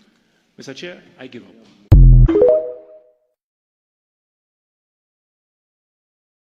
You see what I was saying? Trying to make sense of what the Minister of Homeland Security is saying. You will reach a point where you just give up because it's not making sense. And we have an opposition leader caught up in herself. And we have she members supporting she caught up in sheep and their foolishness. And this is what it is passing in the parliament, in the finance, standing finance. Have you ever, not even under Mr. Balze Pandey, have you heard ministers, when asked and drilled down on the monies they get to the ministries, whoever, talk so much rubbish? Listen to this again now. Listen to this. Thank you very much, Mr. Chair. Minister of Finance and members, after listening to the conversation that was taking place for the last few minutes, I understand the state of confusion, because in the Minister of Finance's budget presentation, when he described the termination of the URP and the CPEP workers in his budget presentation at page 23, he said, I have established an employment fund in the Ministry of Finance with 475 million. So that is the genesis, dear Minister, of your 475 million. But what he goes on to say, Mr. Speaker, is the Honourable Prime Minister would provide greater detail on this very critical job creation exercise during a contribution which no one in the country has heard. So therefore, I am using my 5 minutes. I know you all are a bit anxious, but none of you all knew the answer to the question, because it is a secret with the Prime Minister from all of you all. So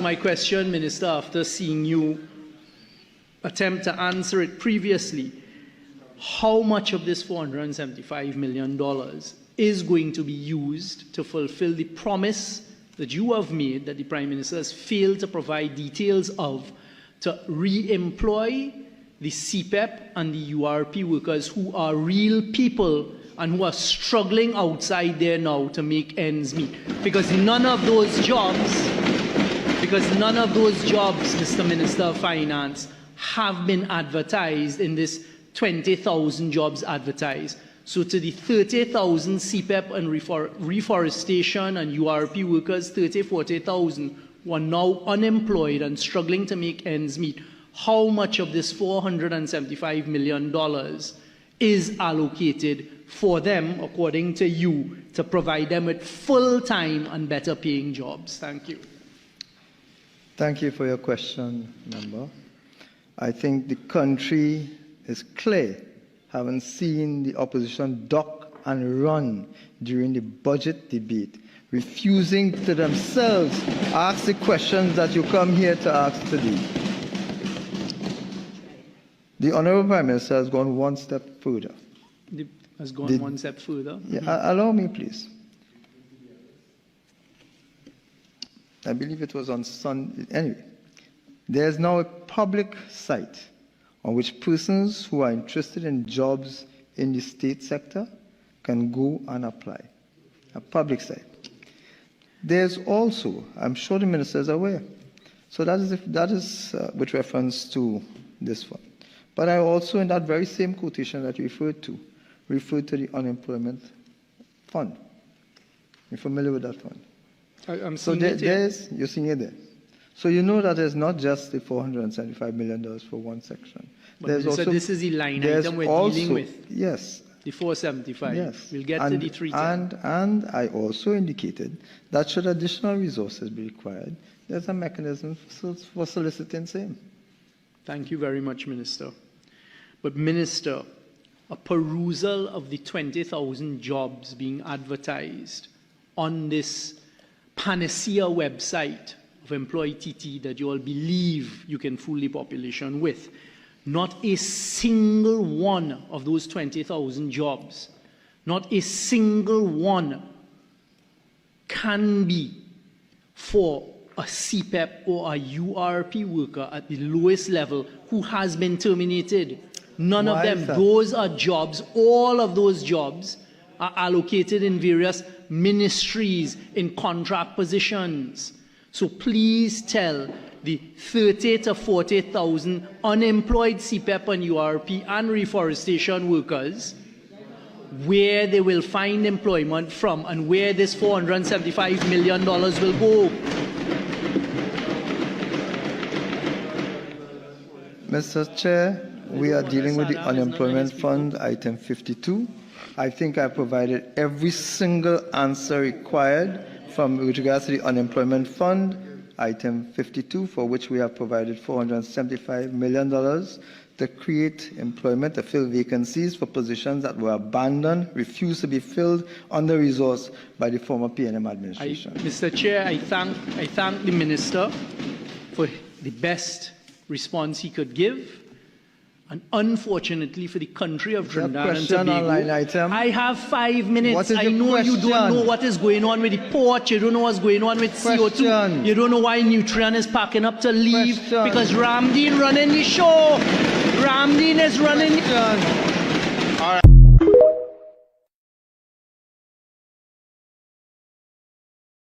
That is what we have to deal with. The People's National Movement have to deal with in asking questions relevant to these monies and these promises they make, just like 10% starting point negotiation.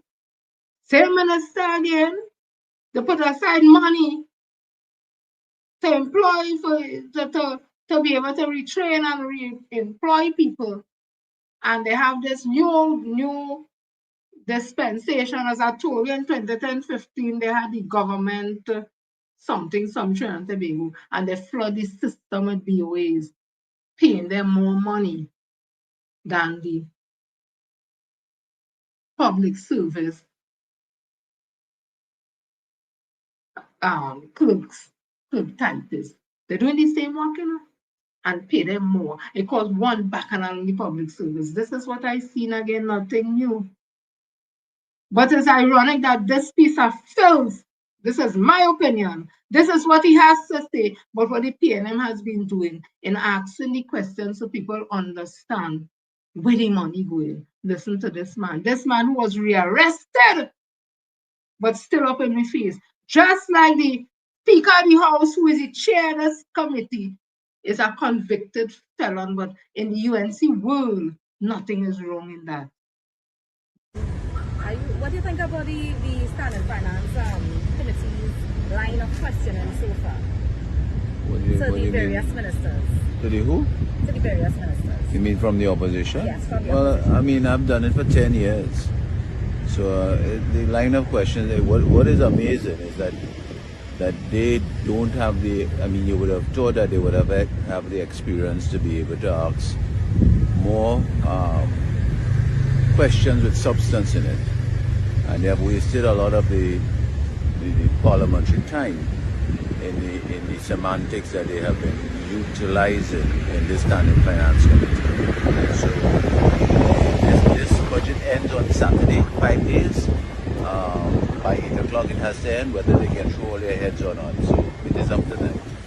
What can we expect from your contributions? Is there anything you want to hint at us towards? Well, housing, I remember they collapsed the debate. We didn't get a chance to talk in Parliament.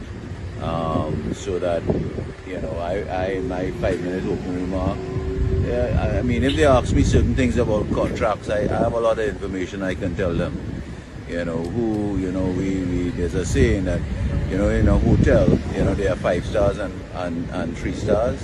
There are a lot of 4 stars. And I recognize. Yeah. This man watching with an ugly face and telling we, the PNM is not asking a paraphrasing substantial question. Really? When they have the substantial, sensible question, the ministers can answer. Listen to this. In writing. Okay. So let me just recap. You are telling me, or telling us, the nation, that the maintenance of vehicles will be done mostly in-house by the police. That's what you said, eh? Are you confirming that's what you said? And state enterprises. No, you said mostly in-house. And state enterprises. Well, that doesn't attach itself mostly to the could be half of the motion. Mostly could be half of the All right. I think... Mr. Chairman, wait. No, come. Now that I got this thing about mostly in-house and an undertaking that the minister, oh gosh, all this stop now. All this stop. All this stop. Mr. Chairman, control the parliament for me, please. Yeah? Serious question asking. David Lee saying, with an ugly face, telling me the PNM asking serious question. He asking a serious question to the minister, and the minister tell you most could be some and all can. Listen to this. This is the discrimination that are talking about what happening in the Port of Spain Corporation, because it's a PNM corporation, is African people. Because everybody, once is African, is a PNM, so they fire African people. They fire 50,000 workers on the breadline. This is how they're treating the Port of Spain Corporation. 02, line item 22, short-term employment. You have reduced the short-term employment for the Port of Spain City Corporation by $1 million. The short-term employment is being utilized to assist many vulnerable families in the city of Port of Spain, in particular some who have lost their employment under CPEP and URP. Why are you reducing it by $1 million? And I know as a fact, because we've seen it in these documents, when you get to other corporations like Shogunas, Pinal and others, there are increases. Why have you decreased Port of Spain? Why?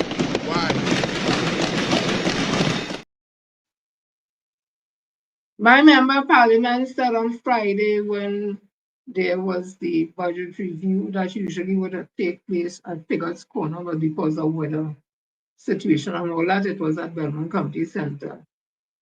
And he said he's not afraid to talk about race. That conversation, I've always been saying, the time has come for us to have a frank and honest conversation on race relation in this country. And I tell a new member of parliament, this is my opinion. They reduce the money to the corporation because it's African people. And they increase it to the other corporation because it's Indian people.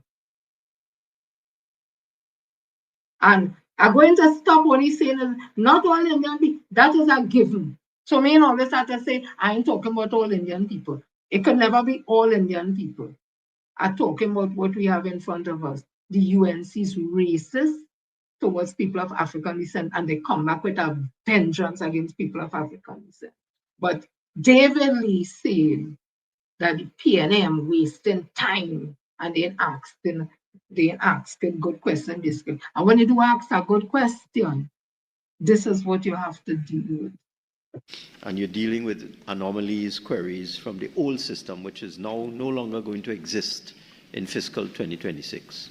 So it's for cleaning up the 1.5 million. I indicated we have some outstanding fees for them, for services already rendered. Some arrears. So they are, yes. So they are not involved in the cleaning up. When we talk about the wrapping up of the program, that is something being done on the administrative side. FCB is not doing that cleaning up. It's okay. I think we are at cross purposes. My question to you is, the work that FCB is going to do in 2026 for this 1.5 million, conceivably, will it be less than what they did in 2025? I expect so, yes. Okay.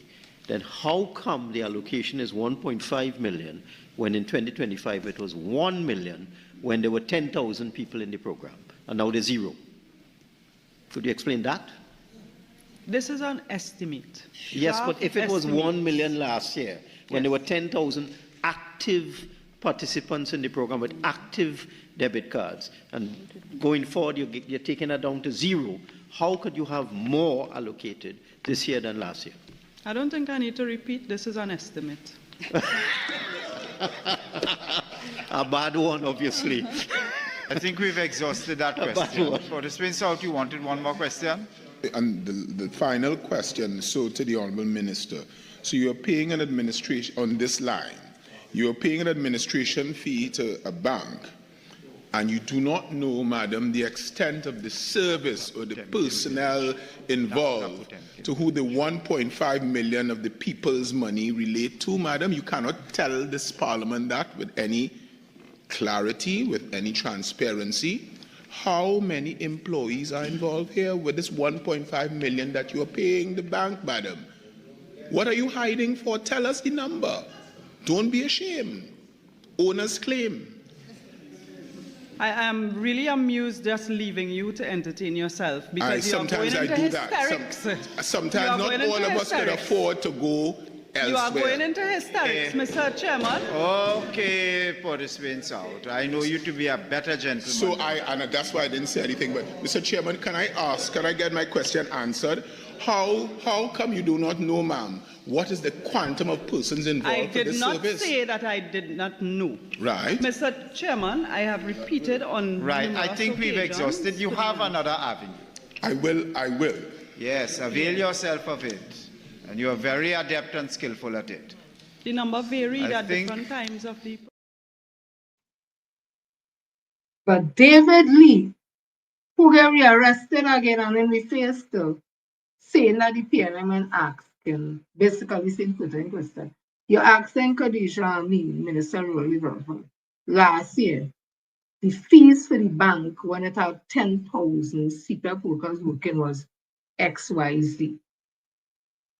This year, it had no CPAP workers, but the fees gone up. And they just simply asking her, what it gone up for? Because there's nobody. And you hear the roundabout and the roundabout, and soon, when you start to try to make sense of what them saying, it'll start to end up something stupid. Last year, FCB get how much? Millions of dollars in service fees because they had 10,000 something CPAP workers working. They fire all them workers and then they say, but they include money for FCB more than for last year. So it's really ghosts they're paying in truth now. And they're trying to get an answer from she and she getting frustrated because she's fed up. What you answer? You haven't answered anything. Listen to this. Police officers. It seems counter-strategic.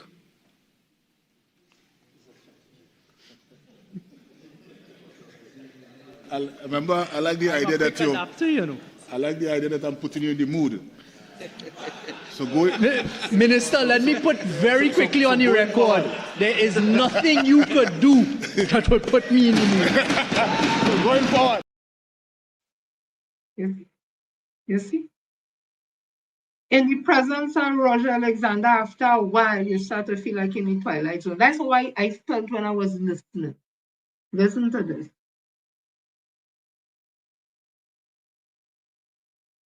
So what we're saying right now, there are 911 positions in the ministry, according to the various heads. In the Ministry of Tertiary Education and Skills Training, 911. Yep. Minister Finance, approximately 126 filled, and the rest, if you subtract 126 from 911, you know how many are vacant. Well, they have left endless vacant. The ministry is a mess. Well, clearly, Minister, from the fact that you don't even know the number of people in the establishment. Because you left it in a mess. That is why. That is why. To the Minister, at the start of your presentation to the population, you stated that this is a new ministry. So by definition, a new ministry could not have been filled previously.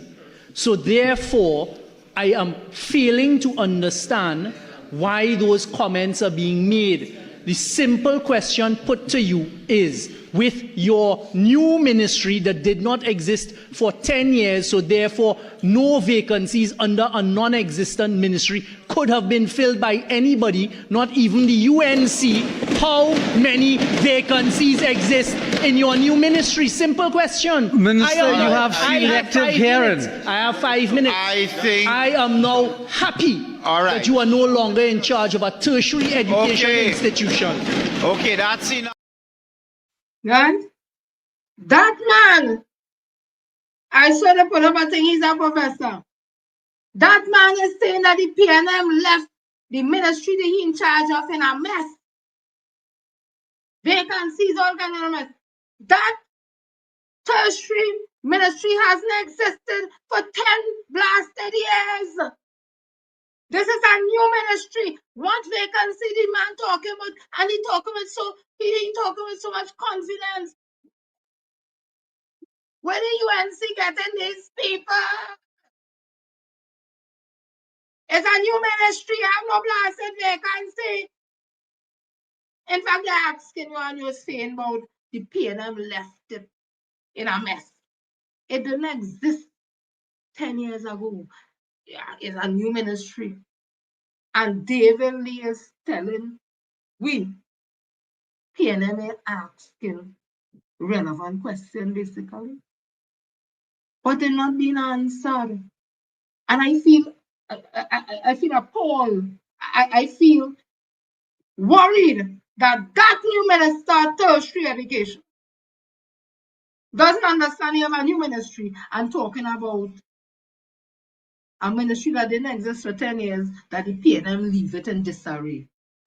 If that don't have all the concern, a man who is supposed to be an educator, I don't know what else. Listen to this. Since the Minister of Finance announced in the budget that there will be from January 2026 a 3% increase in the contribution rate of insurable income for contributors to the National Insurance Scheme from 13.2% to 16.2%. If the allocation remains the same, how is it possible that it is adequate since the rate is going up from January 2026 to 16.2% from 13.2%? I am advised again that the allocation is sufficient for the purposes required. So but therefore, as you well know, and as you are well aware, having sat in this very seat before, that if there is need for any supplementary allocation anywhere under any other head, this or any other head, that it can be done by a due process within this very parliament. Agreed. It has been done before, and that's the purpose of my question. Since it is a fact, unless the minister intends to resile from his statement in the budget speech, that he intends to do what is necessary to increase the contribution rate from 13.2% to 16.2% of insurable income in January of 2026. It is obvious that the requirement must increase. How does the minister intend to deal with that increase? That will be required, not hypothetical, will be required. I think I just made it very clear to you what the options are already. So you're coming back to Parliament. I refer you back to the Hansard. I'm sure that you're very clear and understand this, but for the political spin, the little headline that you think you need to get, I have made it very clear already. This is a practice you're familiar with as well. If there is a shortfall, and I'm already advised that the minister is comfortable that this will meet the obligations that she has, if there's a shortfall, we will be able to come back and approach the House for additional support. Could you Mr. please... Chairman. No, I haven't finished. I have another question. Could the Minister of Finance please explain, if there is going to be an increase, how is this provision adequate since there is no increase? The provision, mathematically, the provision is adequate. How is that possible, sir? I am done. I am done. This question has been asked and answered and asked and asked and asked and asked and asked. Pay attention, please, to the answers. Mr. Chairman. I'd like to raise a point of order once again to assist the proceedings, Mr. Chair. Mr. Chairman, the purpose of these proceedings are for us as the opposition to ask questions, to get answers. It's up to those on the other side as to what answers they want to provide. However, to then say, well, read the Hansard is not appropriate because, one, There are no Hansard people here you could ask. But then two, it is a questioning that is taking place now. Hansard is coming after. So if you want to ask follow-up questions or you feel is an insufficient answer, you can't say, ask the Hansard, read the Hansard. So I would really like, Mr. Chair, for that not to develop as a practice. All right.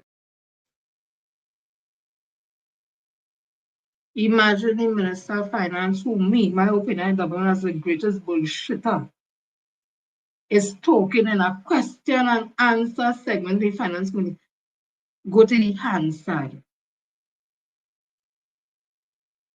Does the Minister of Finance understand his role? Does he understand where he's at? Does he understand what is the Finance Standing Committee to talk about Hansard?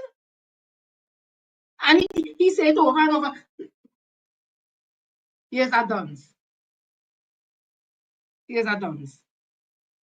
And I don't think you have the qualification for you to be no Minister of Finance. He is not at the caliber of Winston Dukaran. He is not the caliber of even Comenberg. He is not the caliber and no Minister of Finance have had before Dave Tanku. You're not there. You are some accounts person and you know to accounts are this is good enough. Listen to this. So, given that there was an allocation for the Sport Tourism Master Plan implementation of $250,000 previously, is there any plan at all for sport tourism inside of the minister's plans?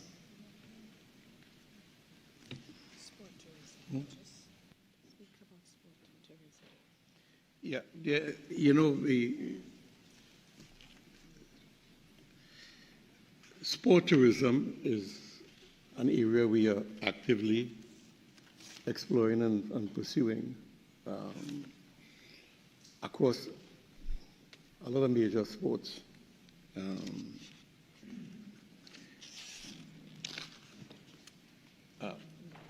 It's a long list.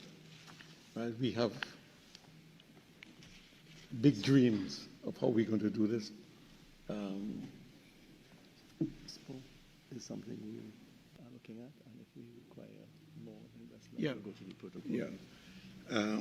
It would require some investment, yes. We do have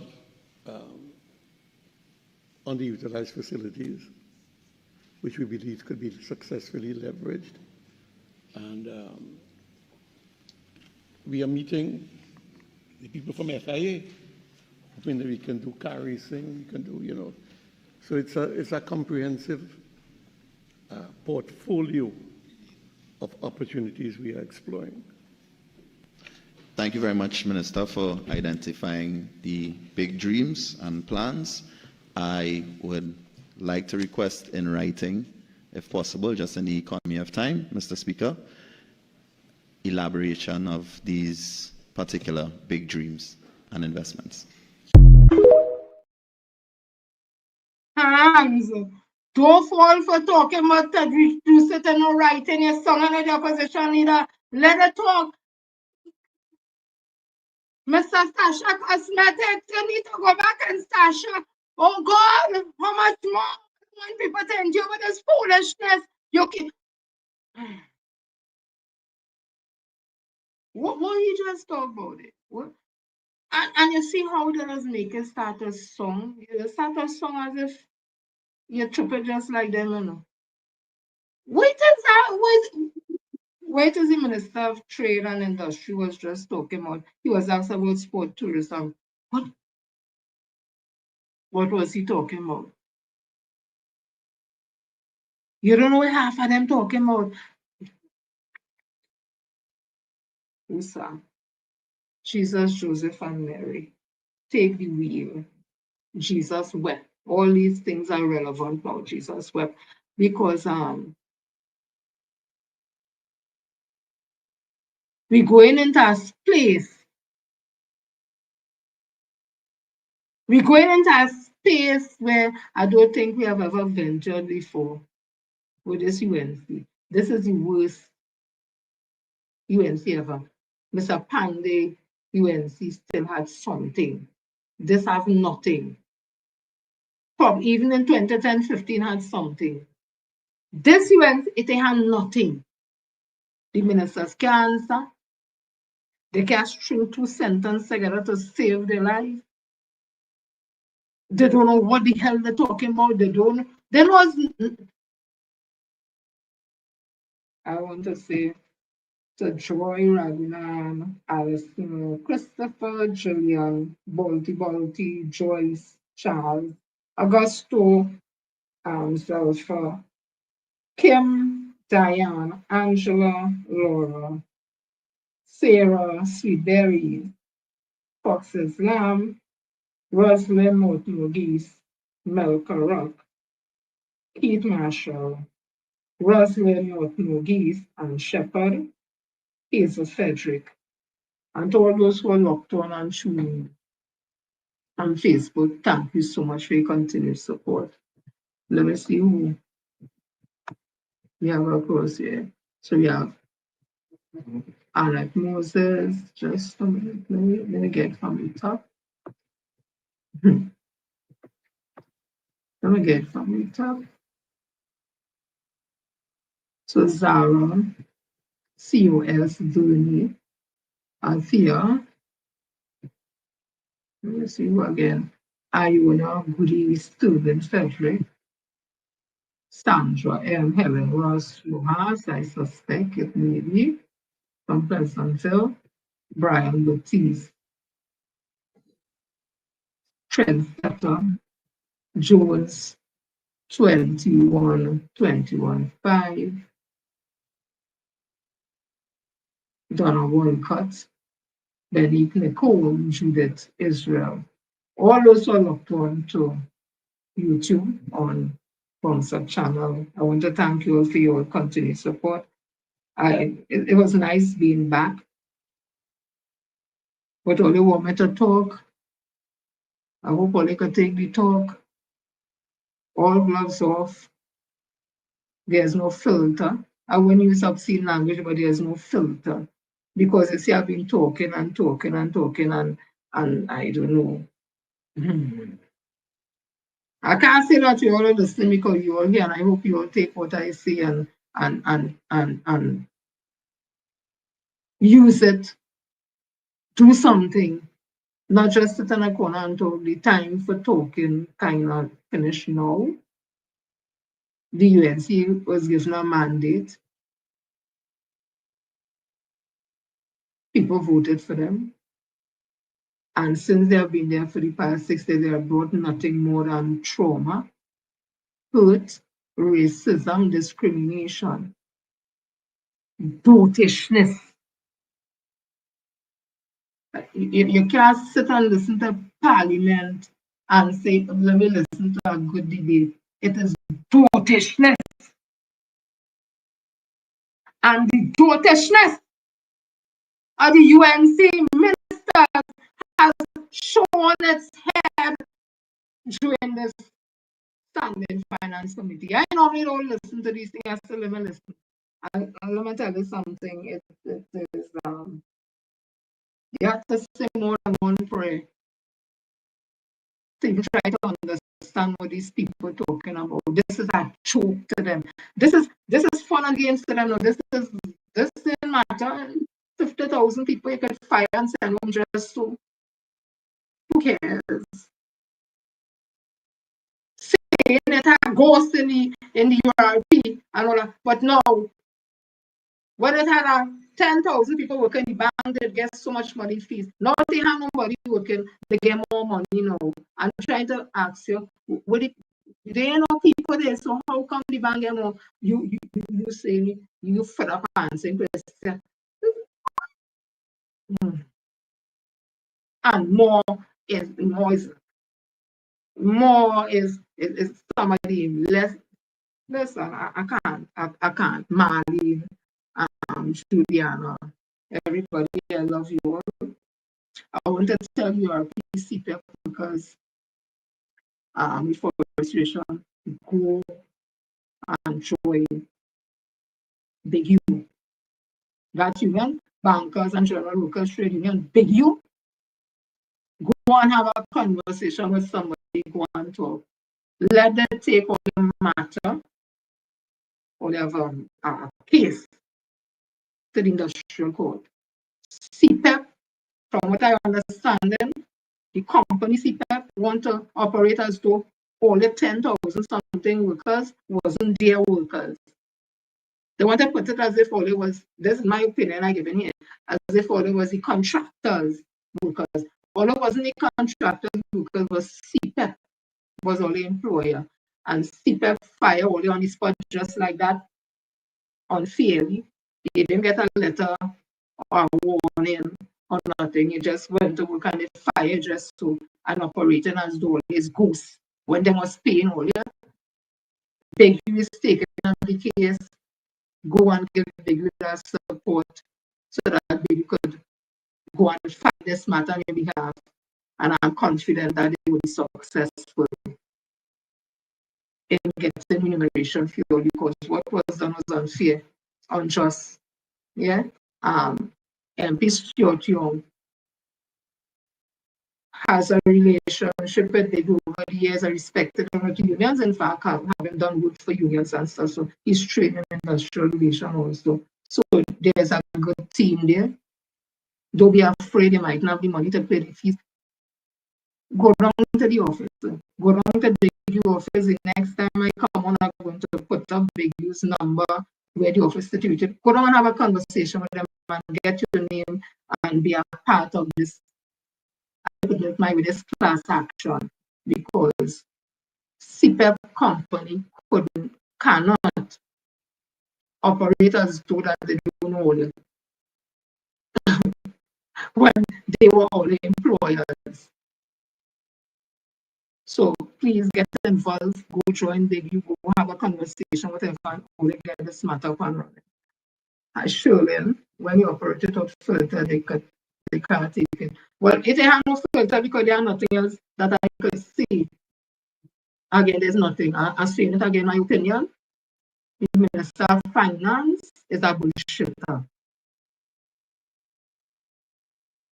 Felicia Thomas is a dunce, I've always said that. While she driving, let me show you something. One budget presentation later. Meanwhile,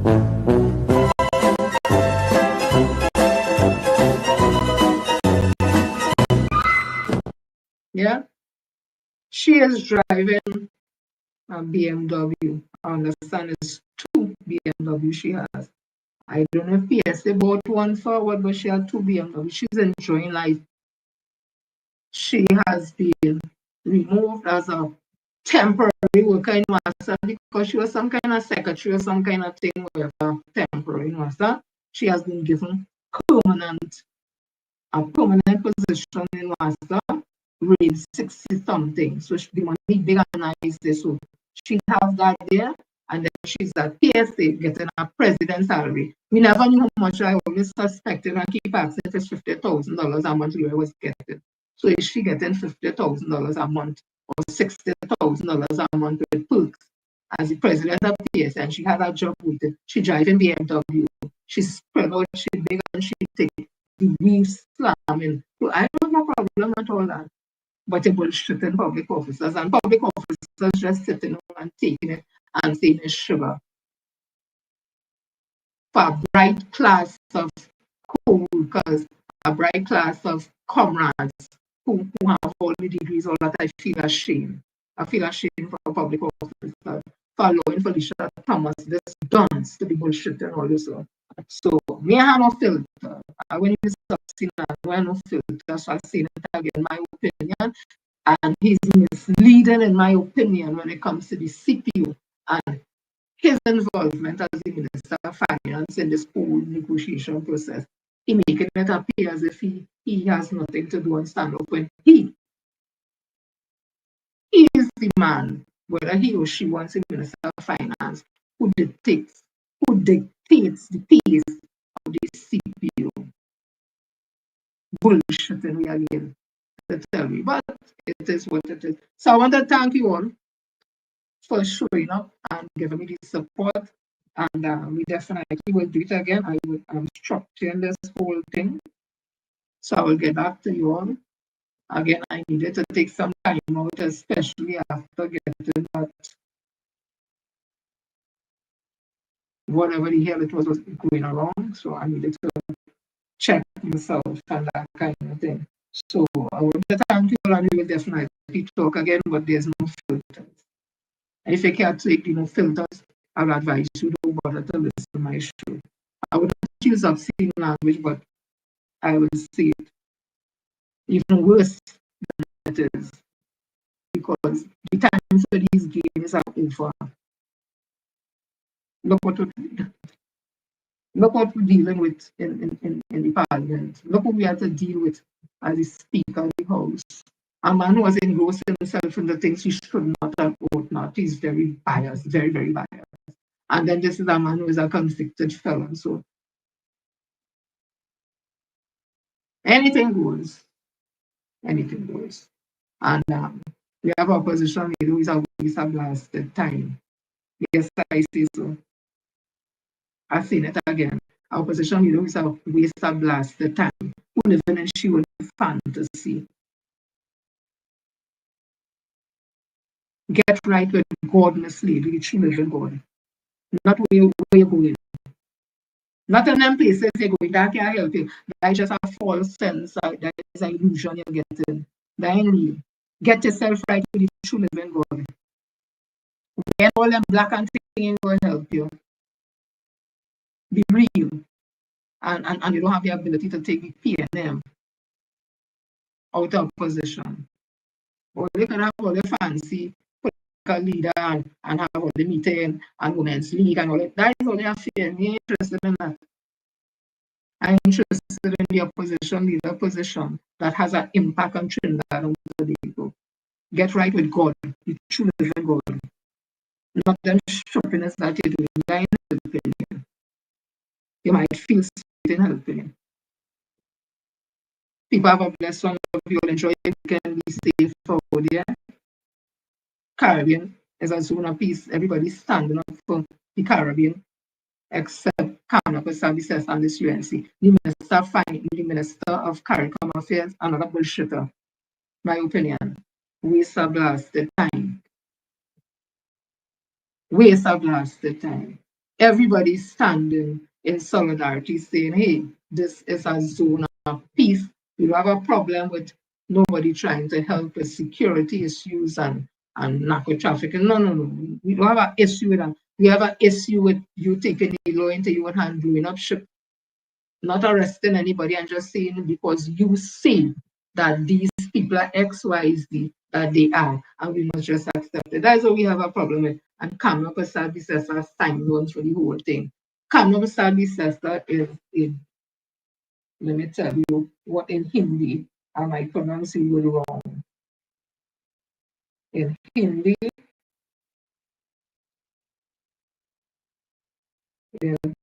this is what she is. Give me a minute. Let me see if I can pronounce this proper. Give me a minute.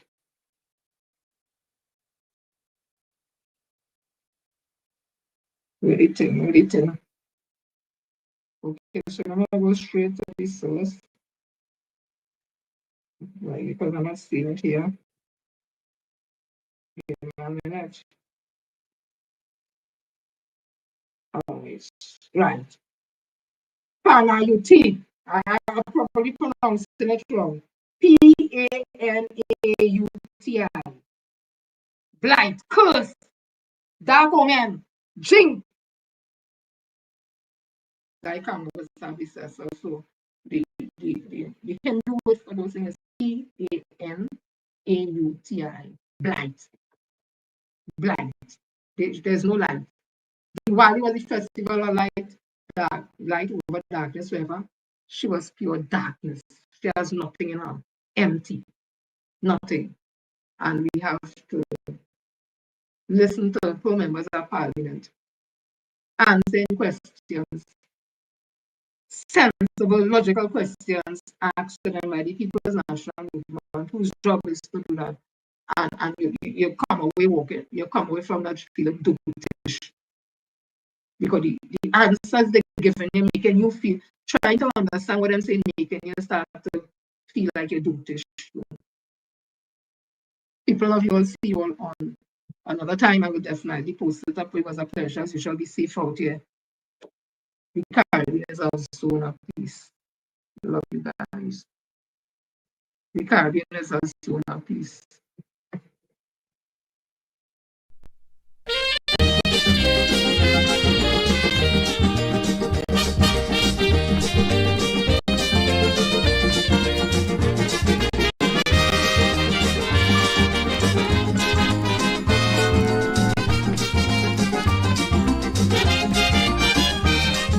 When does someone really become a good citizen?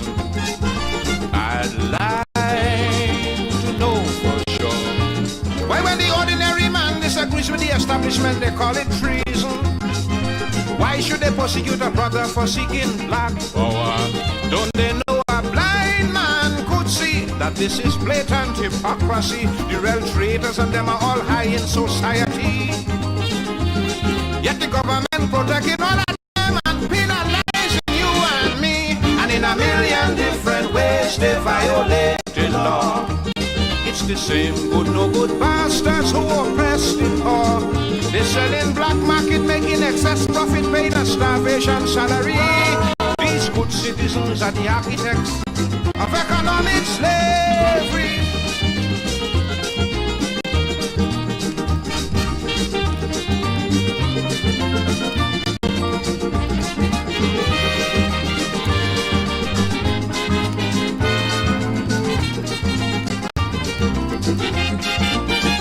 They say you have the right to criticize, but then you are victimized, and without any reason. Many a time you find yourself politically paralyzed by that same good citizen. Yet these fakes and phonies enjoy a long life of luxury while they spread corruption throughout the country. When they should be arrested, they're protected and respected in this society. And in a million different ways, they violate the law. It's the same good no good bastards who oppress the poor. With a false declaration, tax evasion, defrauding customs duty. These good citizens are the architects of economic slavery.